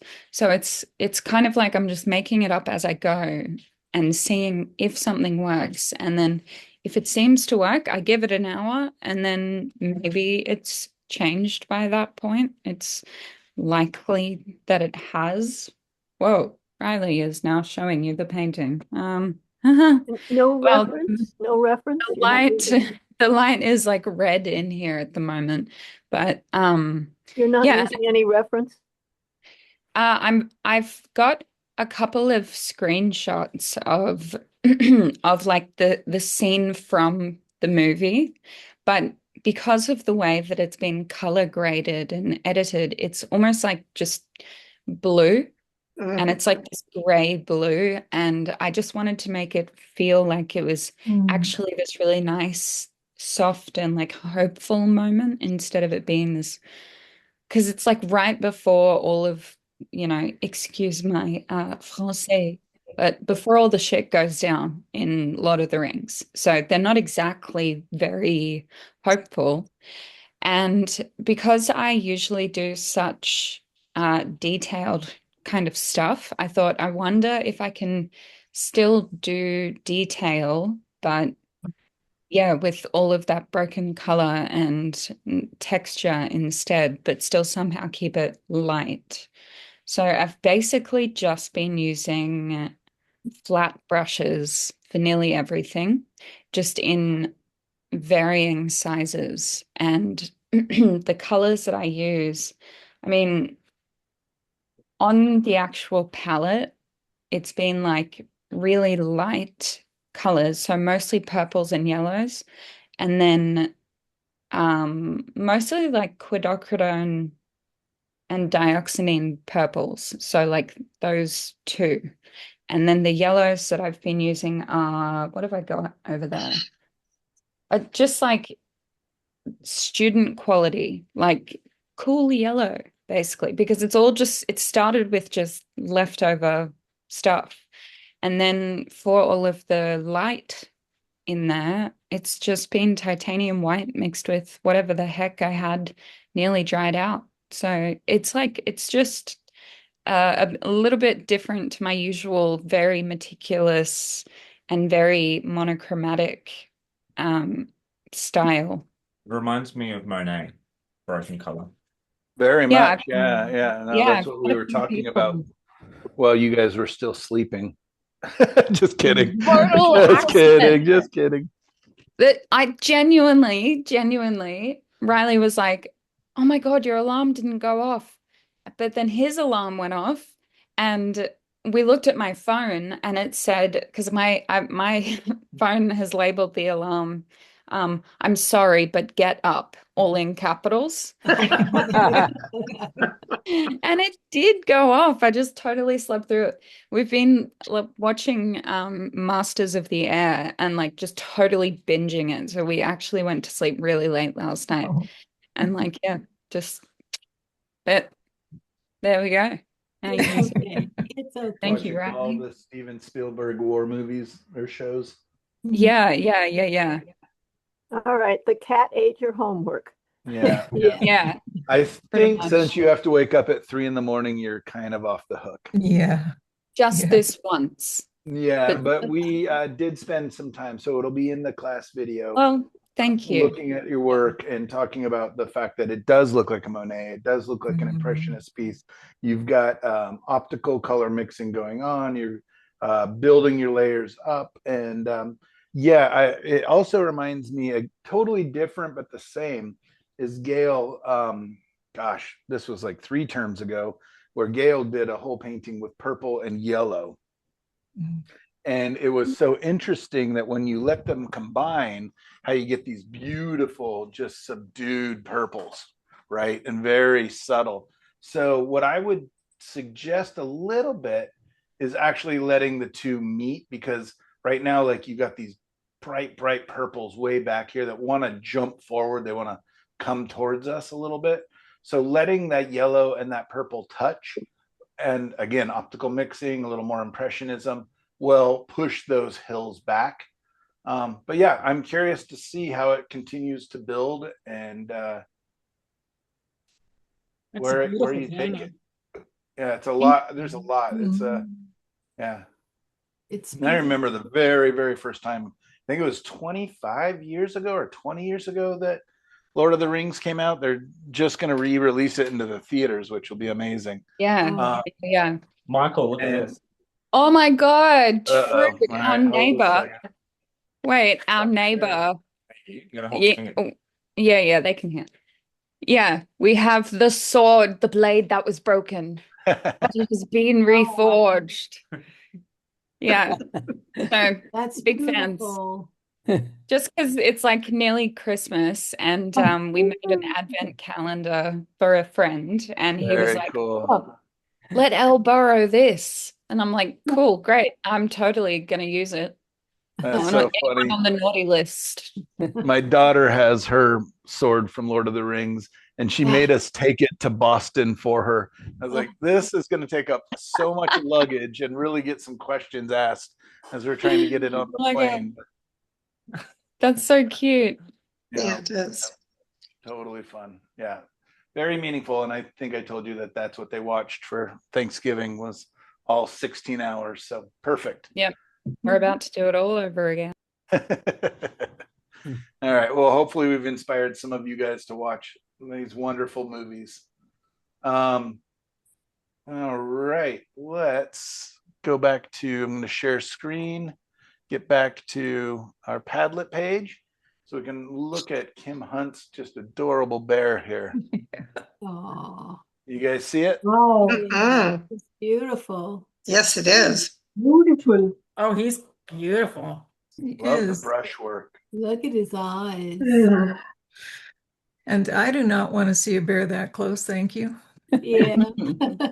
Even if he has caring, sweet eyes. He has sweet eyes. He's giving you sweet eyes, Linda. He looks so Just like, innocent. I hate to have to eat you, but you know. Yeah, sure will be I'm a good sorry. morsel. Oh, you're delicious. Yeah. Well, if he All was right, Kim. just on the other side of the door, There you go. The other side of we're the car looking through the window. glass. All right, Kim, tell us a little bit about the bear here. Well, so if you go two down, that's what the next one down. Yeah, that's what I wanted to do because um because to me it had really cool shapes. It had a lot of the elements that we talk about that make a good painting, and it told a story. Yeah. But I started that and I had the same problem as somebody else I heard where it just was going south, and painting is supposed to be fun, not super stressful and denigrating yourself. So I just put it aside and pulled up the next two that I had worked on that don't really didn't really speak to the, well, I guess it has a bit of a story, that guy, but um I guess I'm just really struggling with what I even want, how I want to paint, what and so I'm just at a very I'm at the crossroads. I Yeah. love the reflection. I I love can say it. that's a really unusual reflection in the But corner. are you planning to make the figure realistic or? Well, I I mean, haven't got to that part yet. I just really was taken with the big shapes that were in it, and like I say, yeah, the it's great. feeling of the picture is what I really liked. Yeah. Yeah, so I'm gonna keep working on it. And then the next two that I put up, yeah, that one there I like that. I do is too. that Oh, was awesome. it's definitely not finished, but that was actually done with a drywall sanding brush, so Oh, sandpaper like cut into chunks. And that was an interesting process because um not sure who it was, whether it was Darlene. I think it was Darlene that was maybe saying like brushwork is a struggle, and that's what I'm finding. So I found it kind of freeing to be able to play with a piece of sponge and sandpaper Yeah. rather than a brush. And yeah, and so that's not done, but I kind of liked some of what was happening there. And then the bear, I definitely feel comfortable doing that kind of work. So I really like That's that my one. story. I like this broken brush look. I love it. Yeah. That's so freeing and it's so, it looks just, I don't know, it looks like you just had fun doing that. Yeah, exactly. That's kind of where I'm at. I need to take all this information into consideration and then apply it, but have fun doing it. So, I like the shapes as well on both Mhm. the reflection one and that the broken brush one. Yeah, mm, can you guys do you guys see the Franz Klein photos Yeah, paintings? it's nice. Yes. And it really reminded me of that. Yeah, So Franz exactly. Klein is doing, because he's I think in New York, not positive, but he's doing very based on city scenes and just I don't know. There's something about Franz Klein that I don't love all his work by any means, but it's very exciting and very interesting. And it's really getting the gesture and the idea again, very structural, a lot of his paintings. And he's got all these different eras, but he's definitely known best for this stuff. That'd And be it an really, interesting your exercise painting, to do. yeah, your painting really has this Mm-hmm. strong abstraction going on that's really interesting. And then you're playing with color and you're playing with texture, and you have soft edges as well, whereas Franz Klein is mostly all hard, strong, Yeah. mm-hmm. Now, strong lines. do you guys know the difference in Klein and Klein? Kline is the German spelling and Klein is the Jewish spelling. Did not. Yep, now you do. There you go. I was married to two Kleins. I'm sorry, guys. No, that's great. And they spell their names I, differently. but yeah, I do. I see a German expressionism in here. I see early New York abstraction. I see you finding literally the structure, the underlying structure in this, which is really interesting. And there's some weird brush marks going on in here, but they're kind of exciting and there's a lot of energy. Yes. I like the colors you're using too. Is that phthalo green and purple? Yeah. Mm-hmm. Yeah. Yeah. I really like that. I think it's really cool. All right. Cad red medium or cad red light going on underneath. And yeah. It's really cool. Beautiful. Yeah. It's so fun to see what you guys are. I mean, and again, this, like, I love the just variation in brush strokes and edges and hard. And then all of a sudden, this little detail like this definitely becomes the focal point, is this little blue dash next to this white, next to the darks. And this eye, this eye's non-described, and you have shape strength or shape leaning. Oh, that's a good way to say it. Yeah. Mm. Well, I definitely find it easier to do interesting brush strokes in the animals as well than as like I find with the landscapes I'm trying to do, definitely like the brush strokes are a challenge. And then the colors are a challenge too, just really trying to figure out how to use the color. So I was thinking as we've been talking that maybe even doing the grays, starting out with just a gray painting is a good way to a good practice for me. So I just really need to spend lots of time with the paint and the brush and play around, have fun. And the main thing is, I know it I looks always like ask you're having about fun. I always ask about size, but what sizes are these? What? Oh, Your size? painting. Yeah, these 9 by 12 and I think 11 by 14. because I also think you're a big painter. Ah, yeah, okay. I mean, this looks like it could be huge, right? Like a 30-inch by 40-inch, just done with a big brush and big palette knife. And yeah, they're lovely. There's an expressiveness, creativeness. I mean, look at the difference in dense, thick paint and thin paint and soft hand moving across. And yeah, it's a lot of fun. I really enjoy it. It looks like you're leaning into the poetry of the piece for sure. It looks like she lays down darks and mediums and lights and just tease the colors between, you know. Mm. Well, thank you. Really gorgeous. Well, and I think everything is a landscape in its own way. I mean, even a it's portrait, true. because you still have depth, you still have value, you still have a focal point. I mean, everything that's in a landscape of nature is going to also be in, well, I don't know. In my mind, I could be No, crazy, but you're right, and everything's an abstract as well. yeah. All right, Linda Camarada and your many, many skies.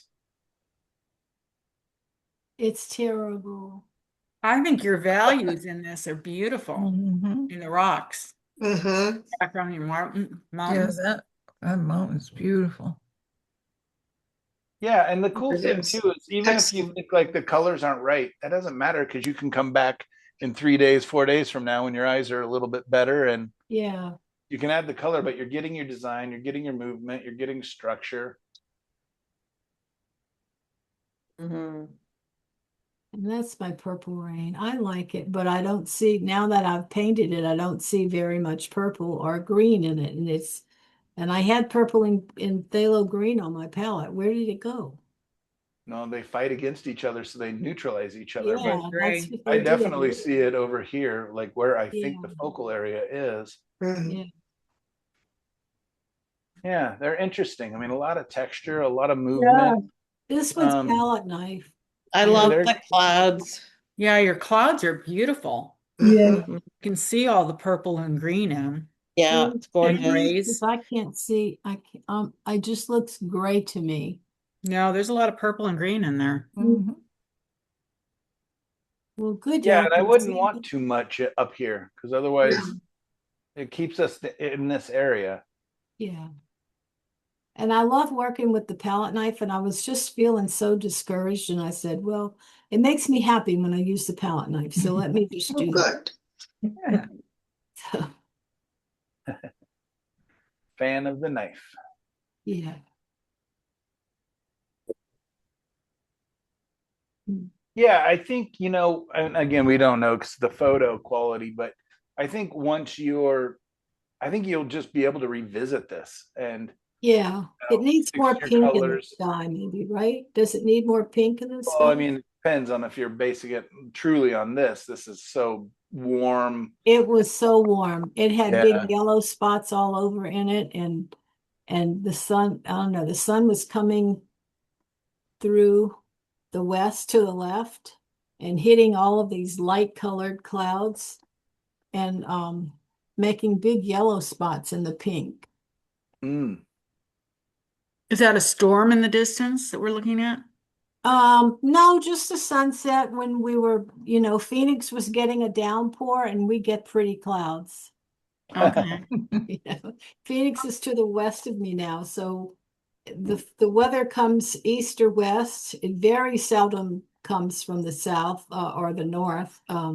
It's mostly like southwest or southeast, and so it's kind of catacornered. So the wind blows and the sun just rises and sets and all of that beauty when we have clouds. I love Yeah, the my way you only- rendered the mountains. I think that's beautiful. Mhm. As you're waiting for color to be revealed to you soon, for me, I think it would, right now with your eyes the way they are now, looking at the shapes that you've created, I think is more to the point. And I like the shapes of the one above this. Yeah, and that mountaintop has great shapes. Yeah. This And one, the shape of the hill in the distance, that one with the rain, with the hill in the distance, kind of is in a funny spot for me, shape wise. I just think somehow because there's that shape and then it echoes upside down in the cloud. Yeah, kind of, huh? But And that's how the clouds were rolling that day. And there's another mountain behind it because Yeah, maybe it's kind of a rolling hill. it might be nice if it came in a little more, I think, but I can't, Yeah. just, Yeah. I think because you can't really see color right now. When you see color, you may decide that You know, that's the Yeah. preeminent thing. Yeah. What does the color to you guys look like between the back trees and the middle, like the mid ground and what is the color? I don't know what color I mix. I have no idea. Well, I don't really, yeah. How would you Gray. describe that? Gray, Gray. green. Okay. Yeah. Warm gray. Yeah. Mauvey color gray and green, olivey green. Yeah. Except Yeah, for I'll be curious because you could definitely bring some warm darks into this if you wanted to Yeah. push it, bring it forward. Yeah, you have this rectangle shape here, Right. and then the hill is completely right up the middle. Yeah. So, if it's a little more irregular, one way or the other way, I could might put be another little hill in the back of that hill. something, yeah, might be helpful. Because there's like a whole, I really just painted the first mountain range because I've learned they're not 6 miles away. They're about 30 to 40 miles away in different areas. But when we climb to the mountain in the back where we're walking with my little friends here, the whole shapes just take on different shape. I'm gonna post some of those with the sequoias and all of those, the big mountains and the big shapes, they're all different when we're on the base of the mountain in the back. Right. And they look closer and yet they don't. But the whole like and the top one that I painted with the pink sky, that mountain range, I looked at a photograph from standing like 3 miles behind my house, almost 4 miles behind my house, 3 or 4 miles, looking down on it, and the shapes look so different than right up here on top of it. It's really interesting, all of the mountains. I'm gonna post some of those when I have time tonight. I'll post some on Padlet so you guys can see where I'm walking. It's just freaking me out. It's so beautiful. That'd And be this nice. this spring, it's going to have poppies back there. So one of my little lady friends says that there's poppies, orange and pink and white poppies in the back. Need to get you a drone so you can take aerial photos I know. of the valley. Yeah. And I said to Fadi, if you come walking with us one day, because we're walking, we find Mexican coin. We found a Mexican coin on the ground, person's hat, a shoe. So we know that illegals are walking through here. So they go, I know if he sees it, and he knew that we were picking up Mexican coins on the ground, he'd say, you can't go back there. But we're just kind of wild and crazy, 3 of us, and we'd laugh and talk and cut up. Nobody would dare attack us, But it's fun. Well, interesting and fun pieces. I like. Yeah, and that how was you're a approaching picture. them differently. So Yeah, the other picture of the brown, that's somewhere. I took that in the back somewhere. No, further down. That one. Yeah, I took that from way in the back. Wow. Nice. Yeah, because we don't usually see that that close up. Yeah.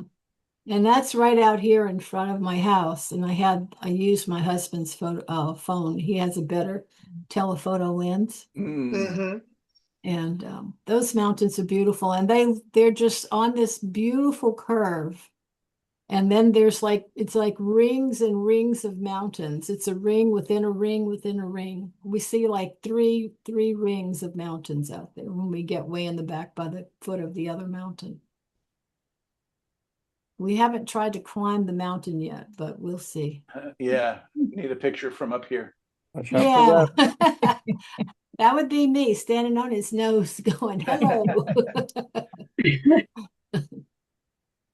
Yeah, well, thank you so much for sharing. I mean, just beautiful, beautiful photos that you're taking.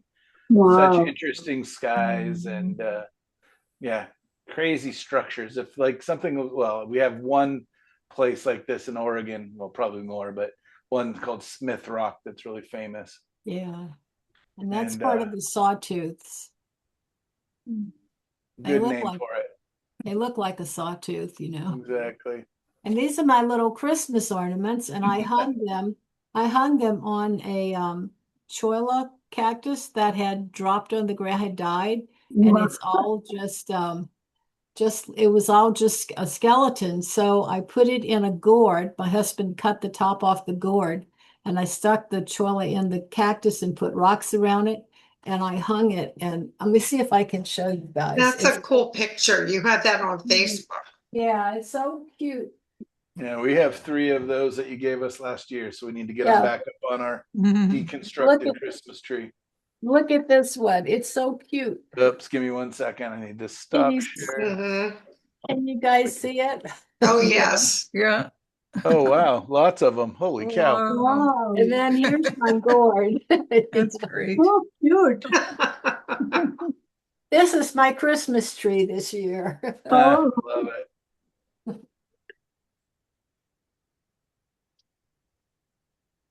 That's beautiful, Linda. Wow. Speaking of Christmas, here's some palm trees for you.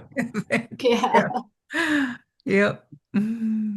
All right. Well, tell us a little bit about this because this is a very different design and structure.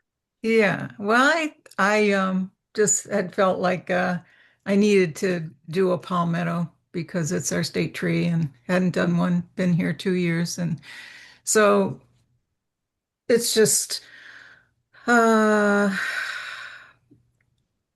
all over our neighborhood. I have like 60 pictures of them, and I just wanted to put them in a nice marshy setting where they grow as well. But I wanted to keep it loose. I wanted it glowy. And it seems like everybody's using this kind of color, right? I did this last year. I'm holding it up, but in color class. And it turned out I'm doing that too. It's just, Wow. yeah, I'm not using yellow ochre. I used Indian and sap and dioxide. And I've got a few other colors thrown in there like cobalt and quin rose, but predominantly these colors. So you you can't get a blue. You can't make, yeah, it's blue-ish, right? Blue-ish. But I did bring cobalt in, so it wasn't a pure thing like that. But it is, those colors do create a nice mood, right? It's really, yeah, I know. It's delightful. yeah. And it's interesting how once you look at it for a little while, your brain starts to fill in those colors. Like all of a sudden I see blue up in the corner. Oops. Right. Am I? Yeah. Well, I put that cobalt got up there too. And this phthalo. I didn't do that restricted a palette, but the predominant colors in the underpainting and that came through and that I'm working with, there's a lot of sap, there's a lot of Indian, and there is definitely the purple. And I wanted the purple to mix with the Indian to get. And how do you describe sap green? Sap green, transparent. And which temperature? I think it's kind of warm. Yeah. It's toward the yellow. Yeah, I think I see it as warm. Yeah. And it plays so nicely with Payne's Gray. Yeah, it does. It does. But so I'm trying to keep the brushwork really loose in the foreground. And, I've been working with that. And the more, and you told us about that, about, how to move the brush around. And the more I play with it, the more fun it becomes to really play with the brush and the different angles. And I did part of it with palette knife in the front too. So it's a combination. So we had a crazy week because our car went down. So I didn't get as far as I usually do with it. I still have to work in the upper sky. Well, and I it's still a good place to stop. I really like this, and I really think you've evoked a physically warm feeling. I mean, that literally, I have a feeling of what it's like to stand there. So cool. I don't, I like it. It looks very authentic. I like it. Like the two sky colors. I'll match the colors in the high sky because I do like those colors that are up there in the underpainting. But it's too thin. You can see so much of the linen through it. So and that's going to nag me. So it does need more paint up there. And I'm not sure about the water. Like I I don't I don't know if it should be warm. There's some real cool tones in there right now, and I kind of like them. There's a greenish, because sap was all over the place. So there's a greenish tone in there, and I kind of like it, but I'm not sure it's very accurate. But who cares? I like it. Yeah, I like It's Like it. I like beautiful. it all. Very nice. yeah, Yeah. so I was feeling the same way too. Like I actually like it there. Yeah, So the sky is absolutely lovely, and everything feels like it's in the same world to me. And I love the softness, and I just think it's gorgeous. oh, thank you. Yeah, that's the part I've pretty much finished. I was working on the sun part, the most glowy sun peeking through the thin clouds. And I just gave it a final. It was looking a little bit too solid. I gave it a final little swipe with a palette knife, and that was just enough. It softened all of the area and softened the edges. So I don't think I'm going to touch that. I like it too. And I don't know, other than working in the high sky, and I may touch into the water a little bit, but The thing you've mentioned is about the surface of the canvas. And I think that's, it's something I'd be interested to hear some discussion about later on, maybe yeah, next season, because it depends again on how big this is and whether you can't stand seeing the surface. I mean, whether it's all over the painting is sort of the same kind of thinness, or if only right, one part is, that I think right. would be what I'd want to know. And yeah, it's a 12 by 16. It's not all over the canvas. I put a good deal of paint in the foreground, so it's not anywhere there. It's in that high sky that I haven't worked on. That's really just underpainting. The trees, it's not really showing through there, so it's just showing through up in the high sky. And right now I'm finding it distracting, those little vertical marks.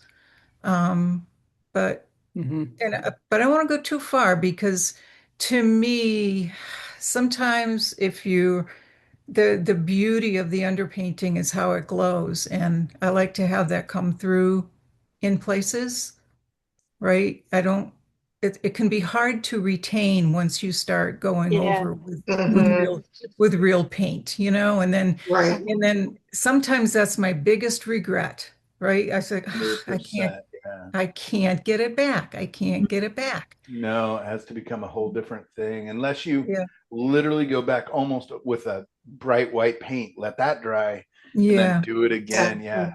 And Yeah. that is the tough thing. But linen, thank goodness, is much better than canvas because Yes, it linen at is. least has an irregular weave. Yeah, it's a regular. Yeah. Yeah. I love the Um, way you've got the colours. Sorry to interrupt. I love the way you've got the colours in the sky reflected in the grasses. I mean, it just holds the whole thing together. And Yeah. you've got a little bit of a dash of pale yellow in the little spur of land in the water. And it Yep. just, I think it's absolutely glorious. And I love the way you've rendered the trees. I think it's Thank you. beautiful.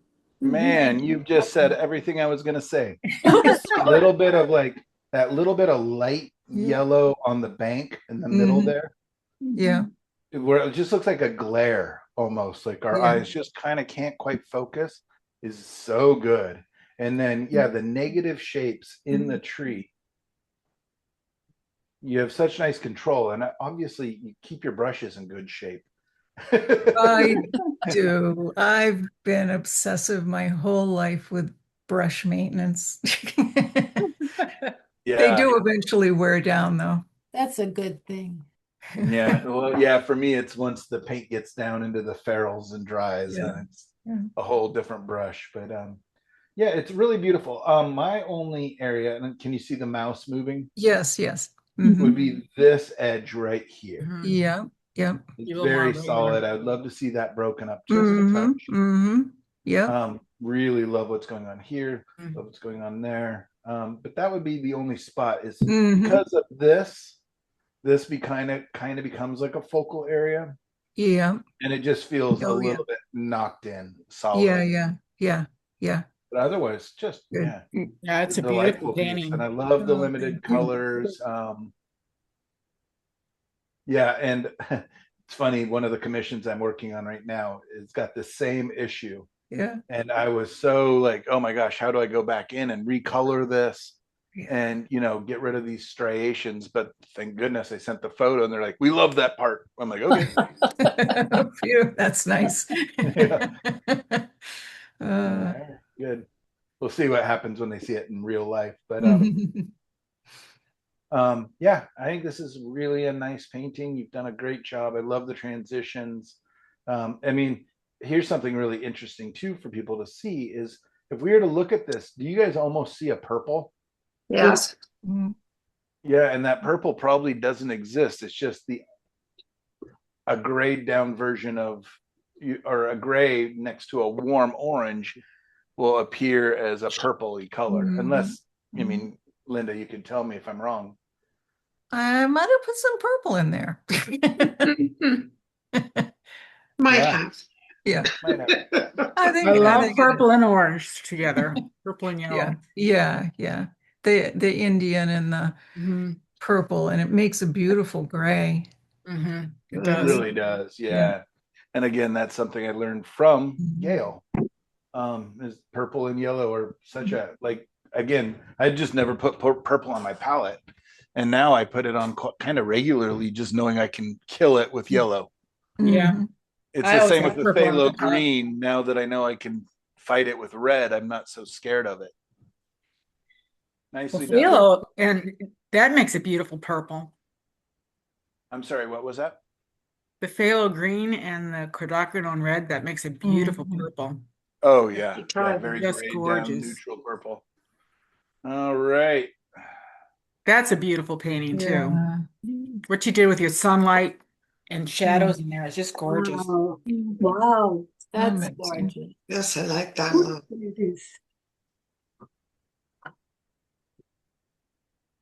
Are you muted, my Jay, or are you just speechless? Oh, we can't hear you for some reason. Okay, hang on. There we go. Now we got you. Okay, good. Okay, hi. You can almost feel the crackling leaves underfoot. Love the shadows in the pathway. Thank you. Yeah, I do too. And the dappled sunlight, yeah. Yeah, and at the distance, the light, the light color in the background just draws you right into it. Yeah, I very much like this. I mean, this is one that would look really good as a black and white. It looked good if you oversaturated it, it would still read, but it's I love the grays that you've created. It you can tell that they're greenish, but at the same time really feel that almost coastal atmosphere that kind of grays things down, and just it's really nice, but at the same time very warm. Yeah, I worked on that. Like I took your notes and the warmth in the front and cooler to the back, and that made me pretty happy that worked. It's beautiful. I had some problems with, like, if you look in the right, I have a lot of I love the Indian yellow. I'm totally in love with Indian yellow. And I kind of had a hard time to do something with the sky. So it kind of stayed gray and a little golden. But I kind of feel like the golden on the right is just there, and it's almost be cut off by that tree on the right. I wasn't quite sure what to do with that. Yeah, I don't know. It feels natural to me. It feels like again, because you and I live kind of in similar weather conditions, especially along the coast, where the light all of a sudden just breaks through.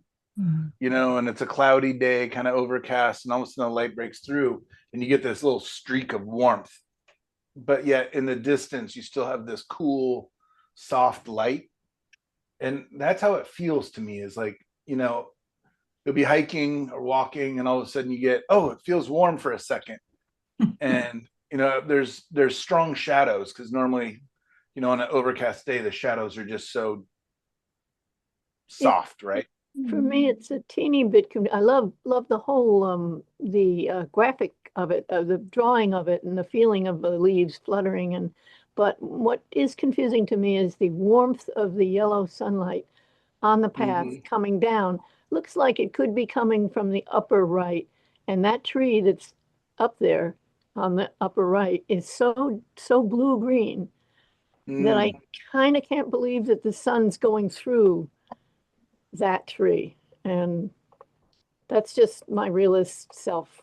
Yeah. And I once you say that, I totally see it. But a part of me is like, man, but it keeps me down in this focal area, right? Yeah, I don't know. Yeah. I want to turn it into a black and white real quick. I feel like it's going to read really well.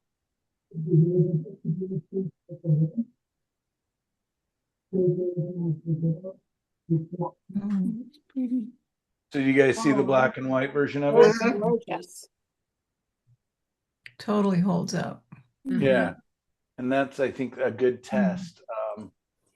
And we can jack it up and all of a sudden make it into, now it's Australia. It's super bright. Yeah.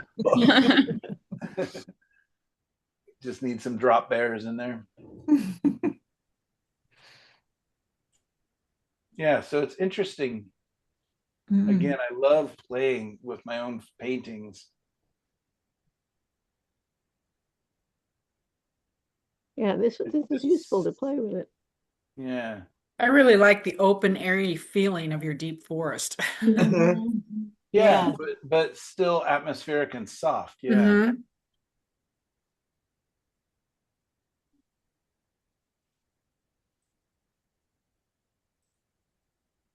Yeah, I think this is really nice. Mind you, I would love to hear what your thoughts are as far as like a painting for you.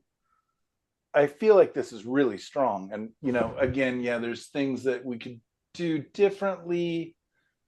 But I just, it feels very naturalistic and also surprising. So for you as a painting, like, are you proud of this? Like, is this one of your better paintings? I really like it actually. I think I was pretty successful. There's a few things that I feel like I could change. There's some branches on the left upper corner that I introduced that don't really seem to make so much sense. There's a big block on the second tree on the left that's like, oh, I could have done that different. But I've walked this path many times. I used to have a studio on top of that little bluff there. And I know it very well. And I think knowing something very well is giving you a deeper connection to the place, which makes it kind of easier, but also more difficult to paint.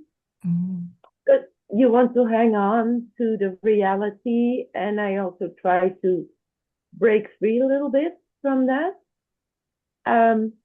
Now, first, see, this is another thing I wanted to ask, like dark first and then light, right?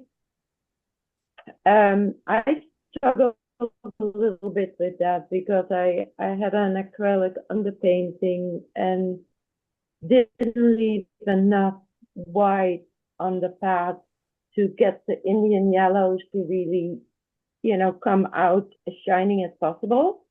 So I cleaned the whole thing in the middle of the painting. I cleaned the whole thing off with water because it's water mixable oils. And I put another little layer of white acrylic, and then I went back over it when that dried with the Indian yellow. So it came out better, but Indian yellow is so transparent, you can't really put that over dark. And when you mix it in with white, it becomes opaque, but also very chalky, I find.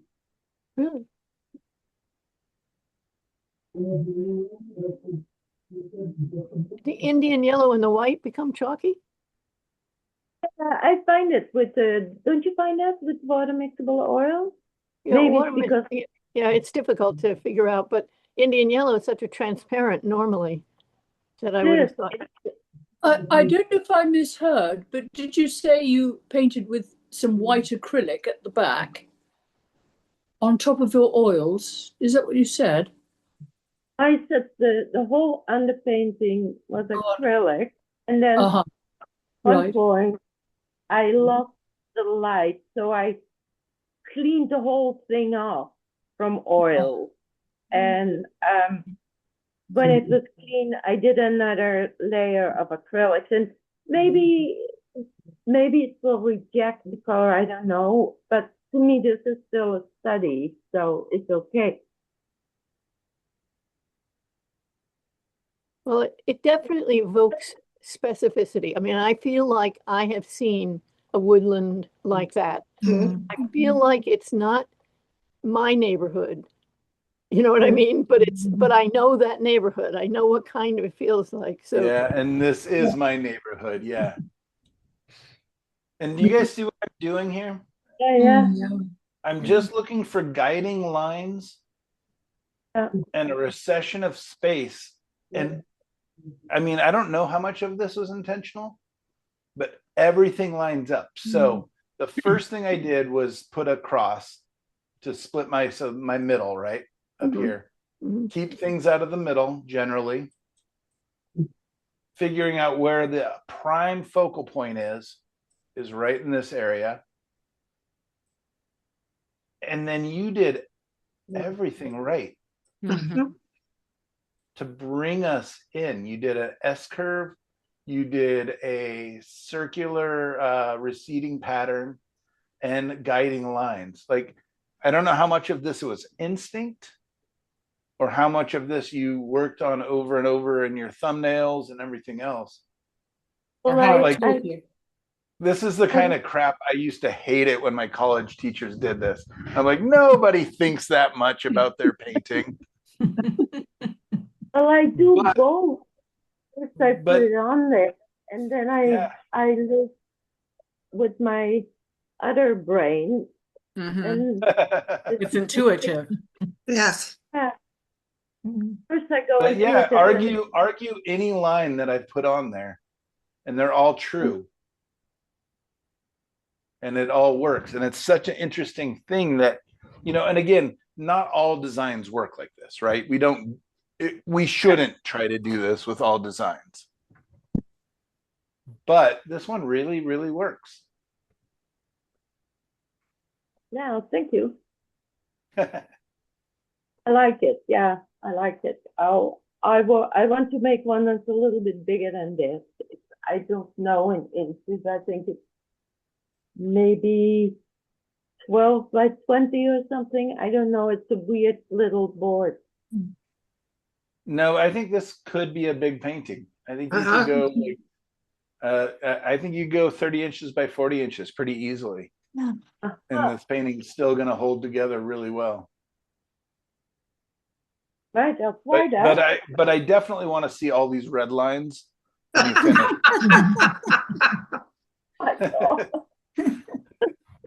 Let's see what happens.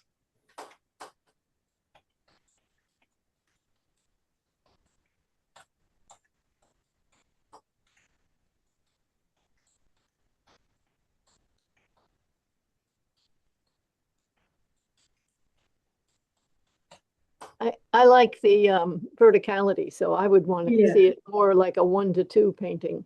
Ooh, that's what I was thinking. I don't think a 30 by 40 would work, but you're right, a little wide, yeah. 30 by 24 maybe. 30 by 24. I mean, you could literally do a 20 by 40 or, you know, 18 by 36. Yeah. Exactly. Yeah, wonderfully done. Man, I'm so proud of you guys. I'm the best teacher ever. It's outstanding. Yeah.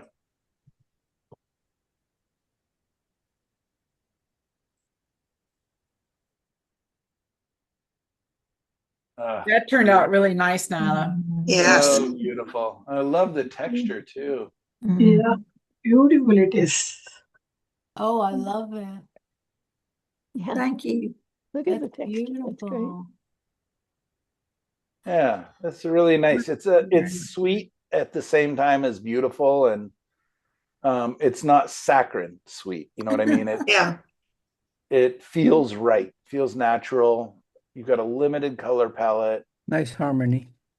Yeah, harmony is a good word. Yeah. Thank you. Yeah, tell us a little bit about your color palette here. It was really even more limited than I normally use. I did use 3 yellows, but I only used one blue, one red, and of course the titanium white. And I did, and I used Payne's gray and Van Dyke brown as guess colors. Yeah, that's an interesting grouping of colors.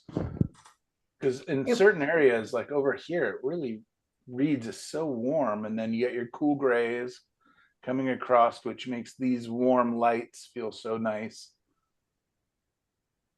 This spot is the only spot that hurts my feelings.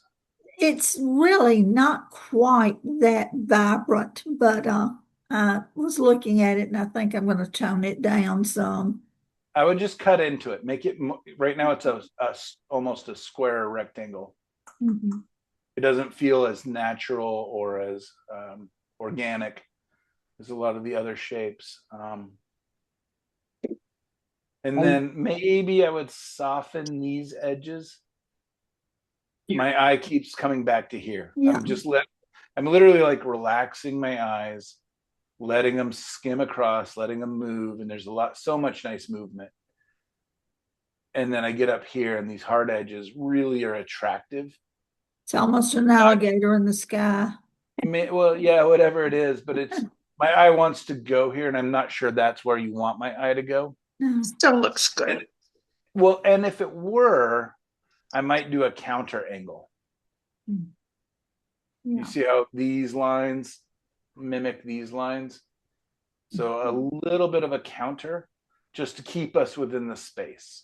Right now, there's a lot of diagonals. Could she just soften the area, just the edges? That's what I would do, but that's me being lazy. But and see how it looks. Mm-hmm. Yeah, the color of the water in the left to right gradation of it is beautiful.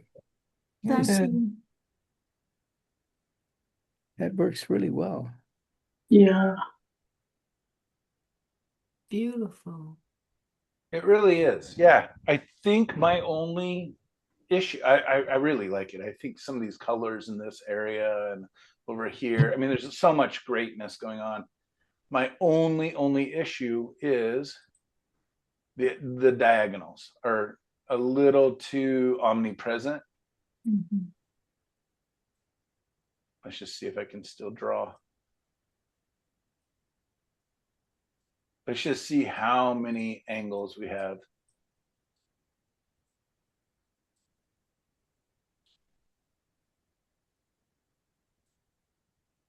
So now for counter angles, we have here, here. So yeah, I'm wondering if this cloud can be a counter. Yeah.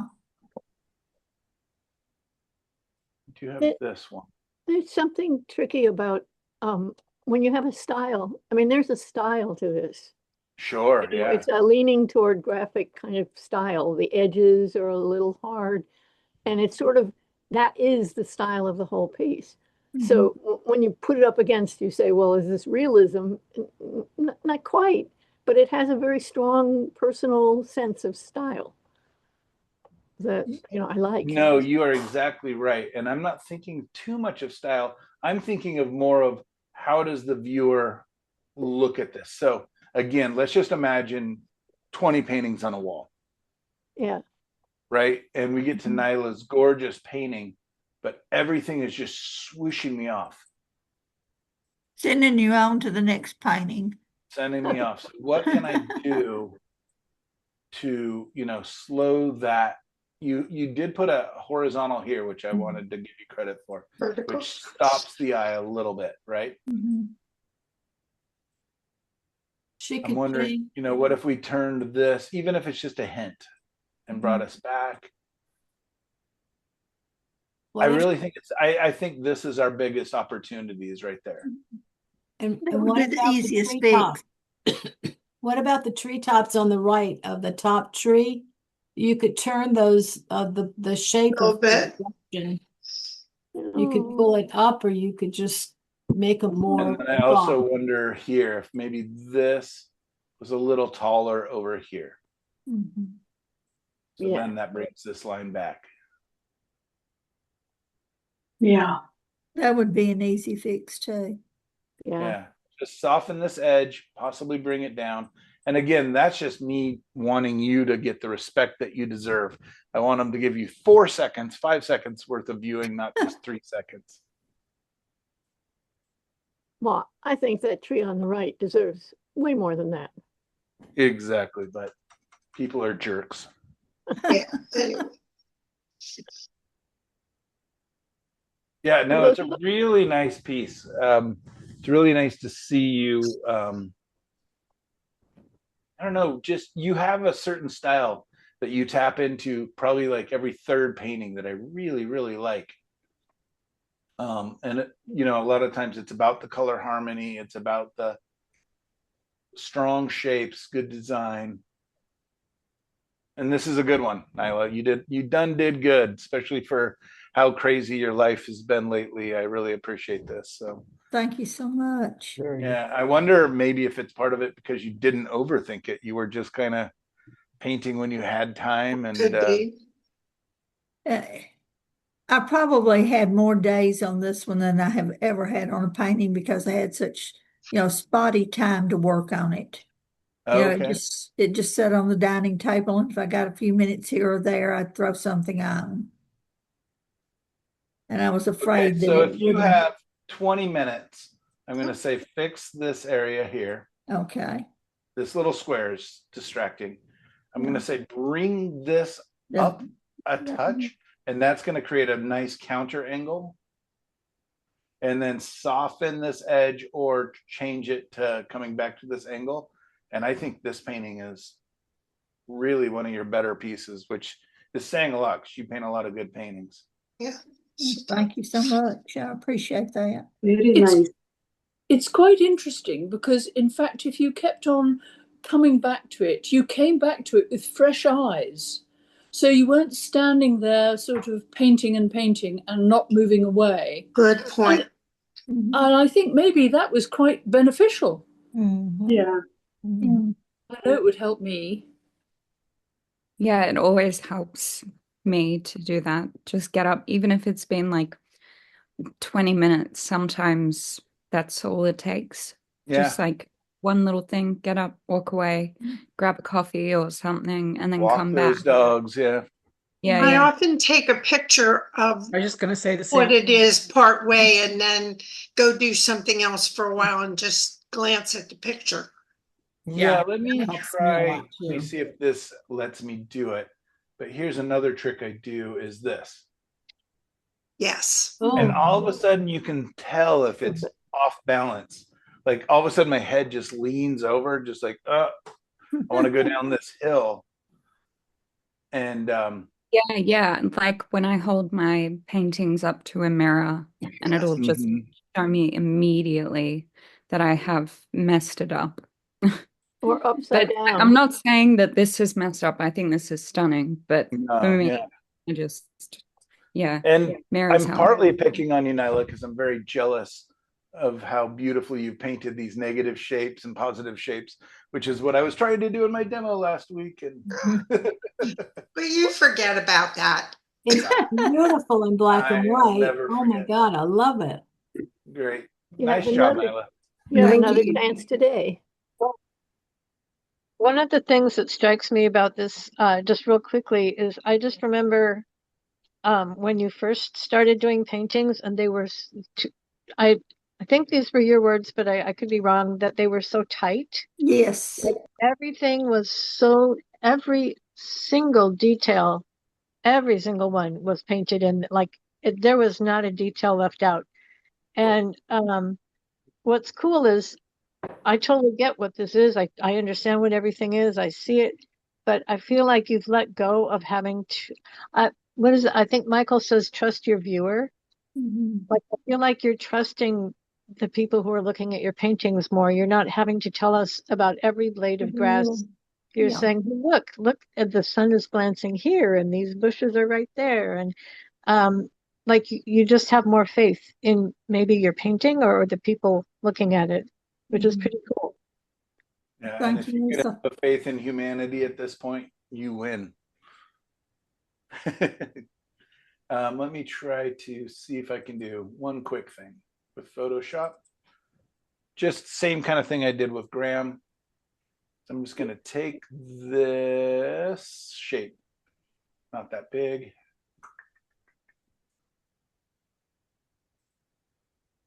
Let's just take these trees and I'm going to bump them up. Take these trees and I'm going to bump them up. Take these trees and you're going to bump them up. Why is it not working? Why is it not working? Copy paste. See if I need to merge. Those trees are comfortable where they are, Michael. They don't. Evidently, I just want to see. I want to see so badly. Hold your thumb up. There we go. Oh, there it goes. There it goes. Not too much. You're making Cheryl nervous. Yeah, yeah. But do you see how that just changed it? Yeah. How It that really did. created another angle. Right. Nah. Leave more air holes. Yeah, definitely. Yeah, there's. We're going to have to put sky holes in them now that they've grown. It's too Now we have solid a fun. block. It won't take Now we're much. doing sky holes. It won't take much to make it a That's masterpiece. better. I like polka dots, but that's Yeah. That's me being lazy. But you see that angle all of a sudden? Yeah, Counterbalances that it other counters what angle. I've done on the other side. Okay, and let's go ahead and soften this and see what happens there. Just curious. And again, nothing I say is right, nothing I say is wrong, nothing you paint is right, nothing you paint is wrong. They're all just possible answers to infinite questions. Way to commit, Michael. Yep. But a little water inlet. what does that tool do? I don't know. Pull a little of the water into a slot. Blur tool. Smudge tool. All right, let's see. That was the one.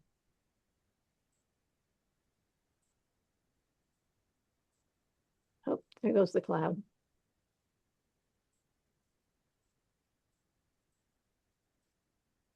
Looks like a gator's mouth. My alligator's dissolving. it's growing. Oh, it's still a gator. Sometimes the sky looks like the ocean to me, like ocean waves. Now, that's beautiful. That's gorgeous. Tyler, your colors are so clear. Counter angles.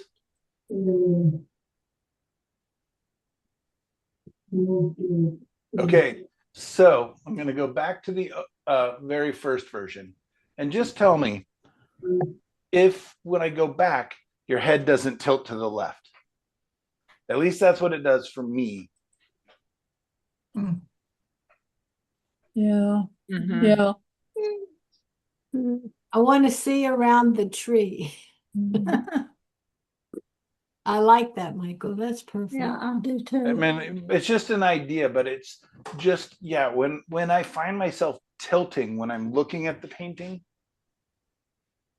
that's one thing. I'm just like, oh, am I trying to, flatten it out? Anyways, thank you. Are you guys seeing our Padlet again? Yes. Yes, I love the suggestions. Move down just a little bit. I want you to see what I did with when I cleaned up my palette.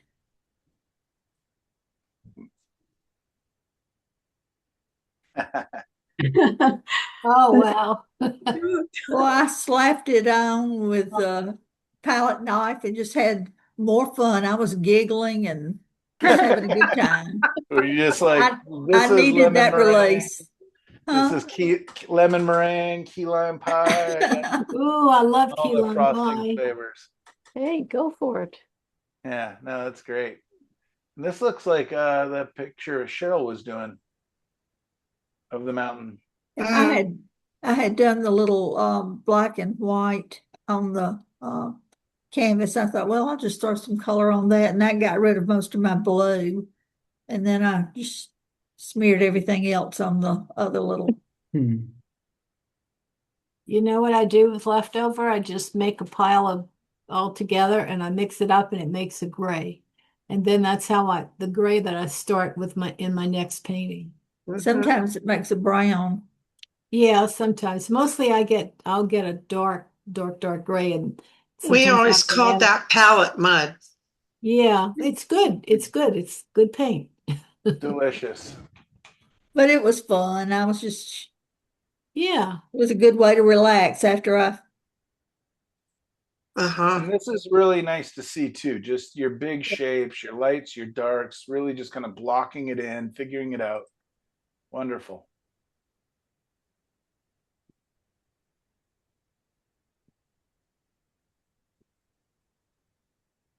Regina, are you still here?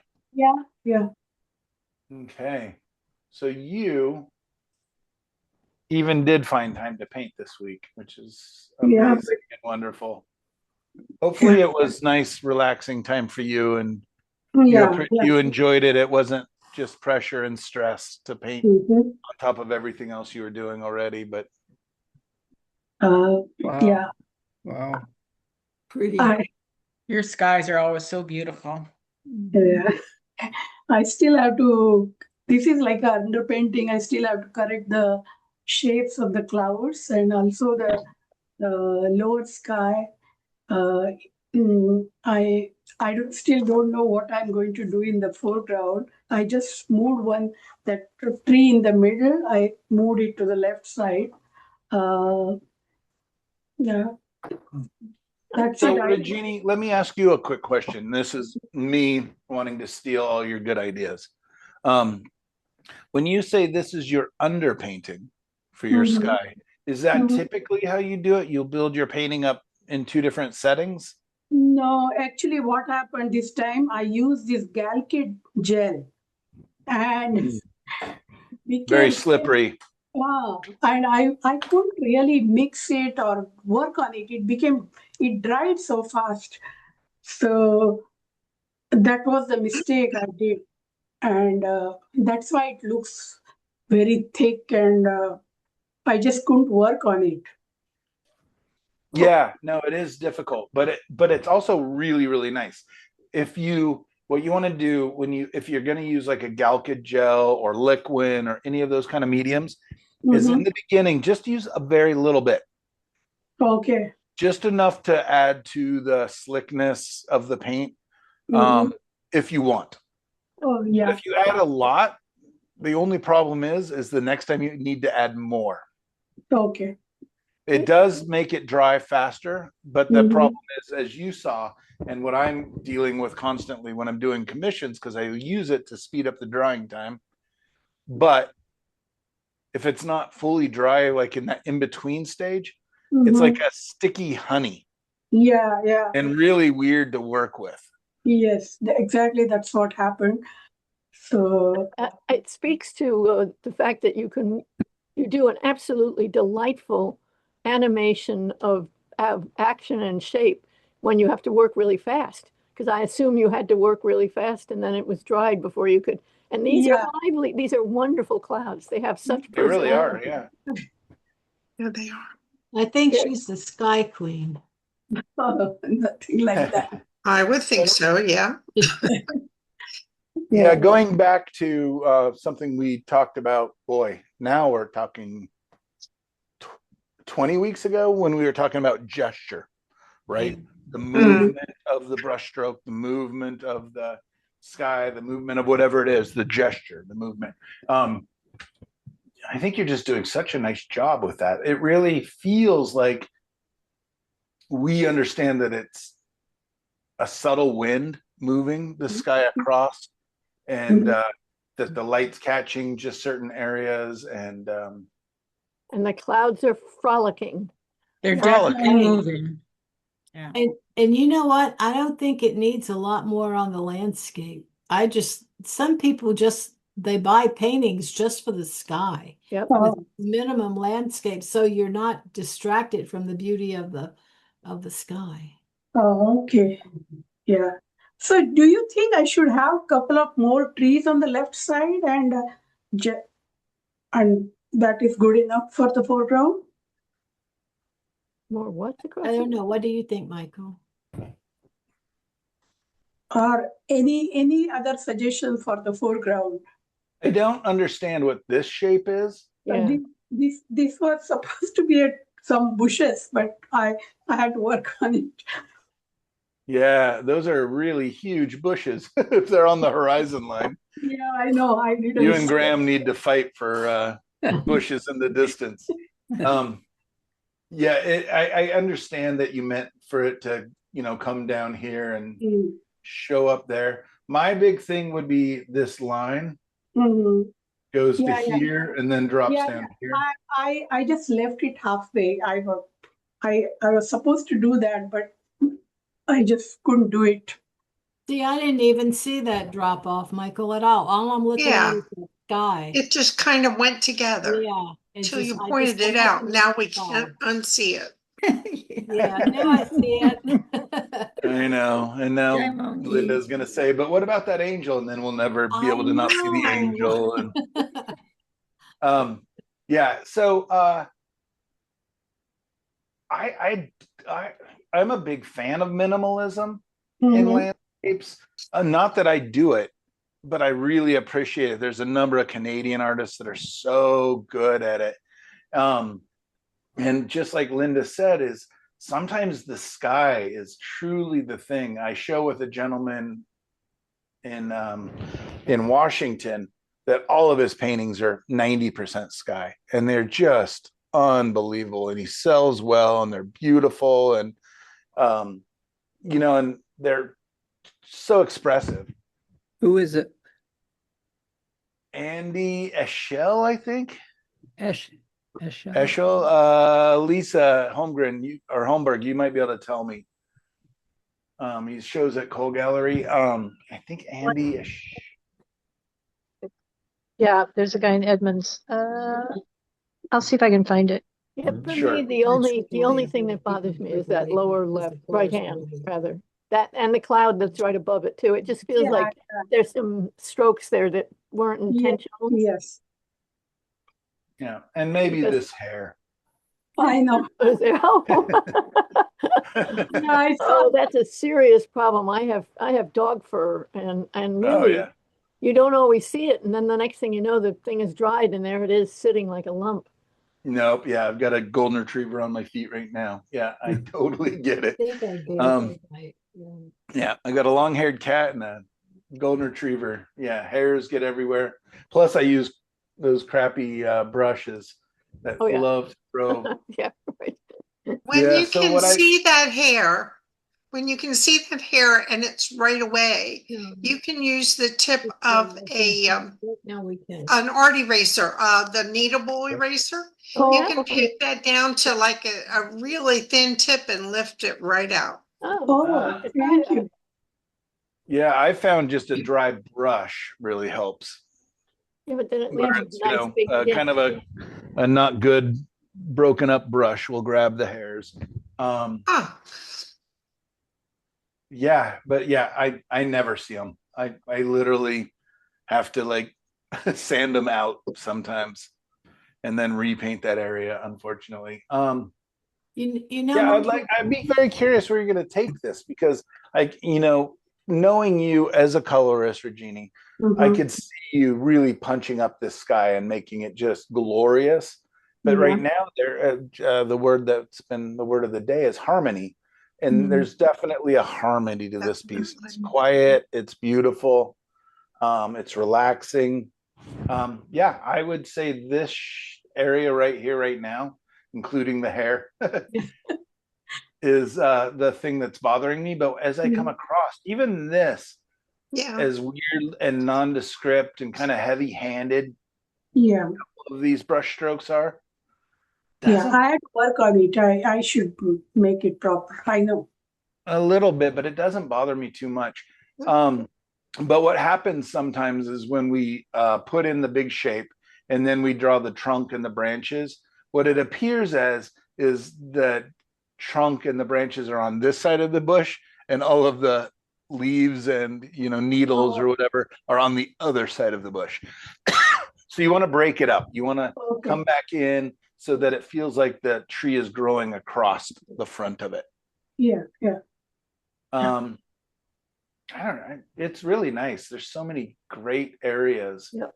Michael, are you familiar with Christine Code? She's a Canadian artist. Don't talk to me about Christine Code. Outstanding. She's so good. This guy reminds me of a Christine Code, and just it would be so simple just to go in and shorten the tree and pull it down a little bit on the right and fluff up the one on the left a little bit or whatever you need to do to it and fix the landscape. And that's a Christine Code. I never want you guys to ever watch any other art videos or listen to anybody else besides me. But I will tell you what, when I watch her videos, I am so inspired just watching her paint, and so fun. No, I'm just joking. Of course, I'm joking. That I'm always learning and always watching everybody and learning so much. But yeah, she's fantastic. I just posted Andy Eccleshall. I think that's who you meant. Yes. I put that in the chat. There's a picture and his name. How do you spell it? Let's go check. It's in the chat. I want to say ECCLESHALL. I'm pretty sure. Was it under artists we admire? No, I put it in the Zoom chat. I didn't think to put it in. I could put it in Padlet. I didn't think about that. I don't know if I can do that while I'm on Zoom, but I knew I could put it in the chat. Okay. Did it make it to the chat? Yes. Yeah. Okay. So let's see if I open that. So yeah, he just does these big, beautiful skyscapes. Very curious. Yeah. And from the 20, 30 minutes I've hung out with him, seems like a very nice gentleman. His name is there, and we can try to put a link for you guys to see. Yeah. Okay, well, I was going to demo today, but I've got a golden retriever that's going to tear my leg off if I don't take her for a walk here. She's walk her and come back. Oh, maybe. How about tomorrow? Yeah. All right. Oh, I'll have to miss it. No. I won't be here. It'll be filmed. Okay. I'll be in. We can record tomorrow. Yeah. How about that? That will be a good idea. All right. Thank you. Yeah, I mean, we haven't even taken a break. We've been just going straight for 3 hours. God. Yeah, please record it. Yeah, I will. And let me do stop share. Or no, I guess I have. Are you guys seeing the group, or are you guys seeing? We're seeing you, the group, and whoever's speaking. Okay, perfect. I'm seeing everybody. Okay, well, let's start winding this up. We've got a couple more minutes. This was a wonderful group. You guys are so good. I would never want a different band. Oh, thank you, Michael. Yeah, you're all my backup drummers. Pumpkin pie. This was a ton of fun, and it goes every time. I'm like, oh my gosh, 7 weeks. It's going to be so long. and every time it goes by so quickly.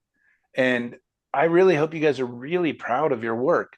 You know, even Sandy, like, who I know is a really good painter, but you challenge no, you challenged yourself and you tried something so different. And I'm looking at Brett as well with this bright blue mountain and so strange and beautiful, and Eloise doing you know, Lord of the Rings. I just think it's so cool. Kim with her bear, which is so adorable. And this has been so much fun, you guys. And I just want you guys to realize that it's a lot. I throw so much at you, and you guys are each picking off, you know, the certain things that are helping. You know, Darlene and I have been talking about we need to get back to brush strokes and kind of some of the fundamental things. And I intend to do that with the next class if you guys want me to. And yeah, just keep painting, just keep having fun, keep messing up. Do that so well. Yeah, but it is really the way we grow, is if we're scared and we're trying to make perfect paintings, it is the slowest, worst way to grow. It is just keep painting, just keep painting, just keep swimming and have fun, enjoy it. Nobody has to see it besides us. And you know, all of us, Regini, Cheryl, Linda, Beverly, we're all going through Gail. We're all going through different issues in our family and health things and everything else.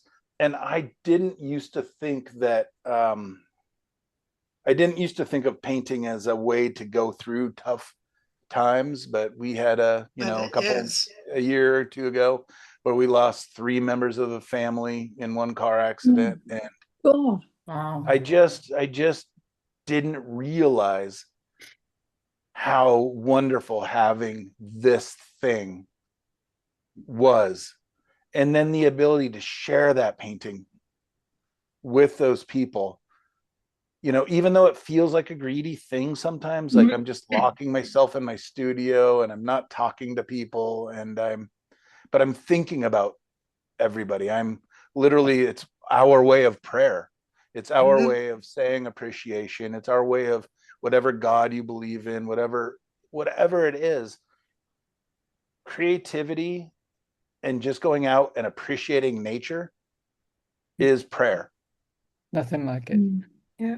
And so just remember that it is greedy because it's all about us in the moment, but it's all about others and giving back. No, it's not greedy. You have to get that in your head. It's your own self-care. You have to worry about yourself first. Otherwise, you can't be anything to anybody else. You can't help anybody else if you don't have your own head together about something. So it's not greedy.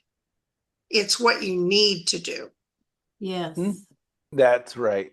Yeah. I've always Cheryl used said it the better. word indulgent. I've always said to myself, like, oh, it's so indulgent. Right. Just sitting here like this tortured artist.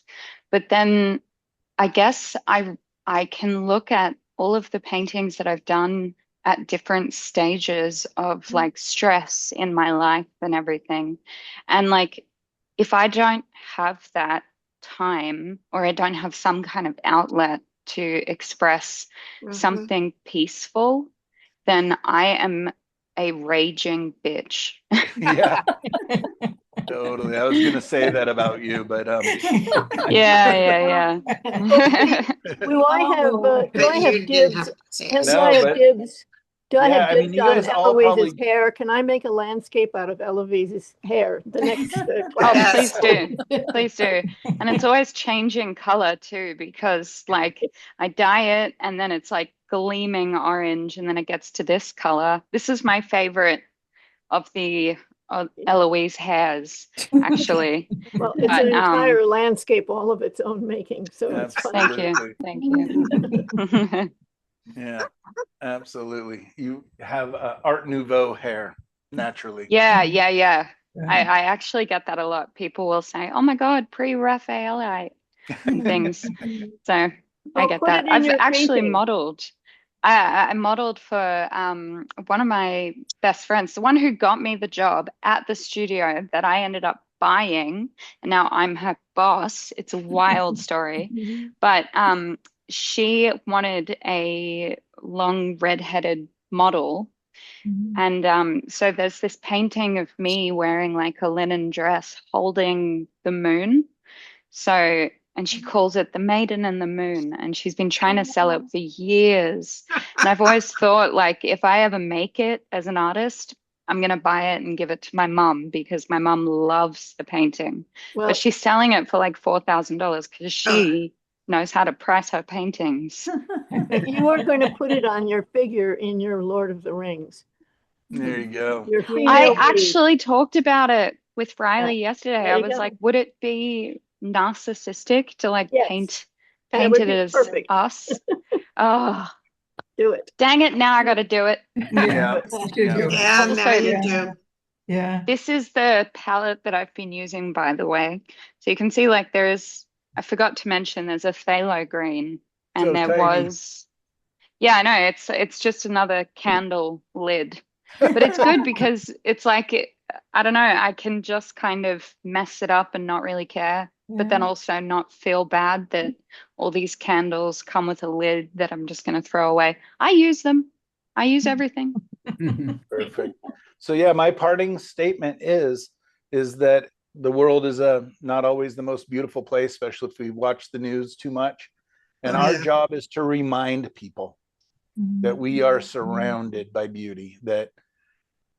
And I mean, there's so many paintings that I do where people are just like, I drive that road every day and I never see that thing. And that's it. It's just, that's our job. Yep. For us to slow down and look for beauty everywhere. And for two, to remind other people of it. And Perfect. You guys are amazing. Thank you so much. I'll see some of you tomorrow, and the rest of you, hopefully, I'll see in January if you can make it. For sure. No, I'll have 2 different 7-week sessions during the winter or whatever, starting January, and then no classes in spring are scheduled just due to trips. And celebrating my family, my sister, my daughter, and my nephew. And you guys are fantastic. I really, really, really take so much from you guys, so much inspiration. And Same to you. Thank you, Michael, from the You're bottom of my fantastic, heart. You've been Michael. absolutely wonderful. You really have. It's been terrific. Thank you. Thank you. Yeah, thank you for your generosity. Yeah, so much. Thank you from my heart, Michael. all right, love you all. You take Linda, care. best of luck for tomorrow. Merry Christmas, everyone. Merry Christmas to Yes, everyone. Merry Christmas if we don't see you before. Yeah. All right. Bye. Take care, everybody. Bye.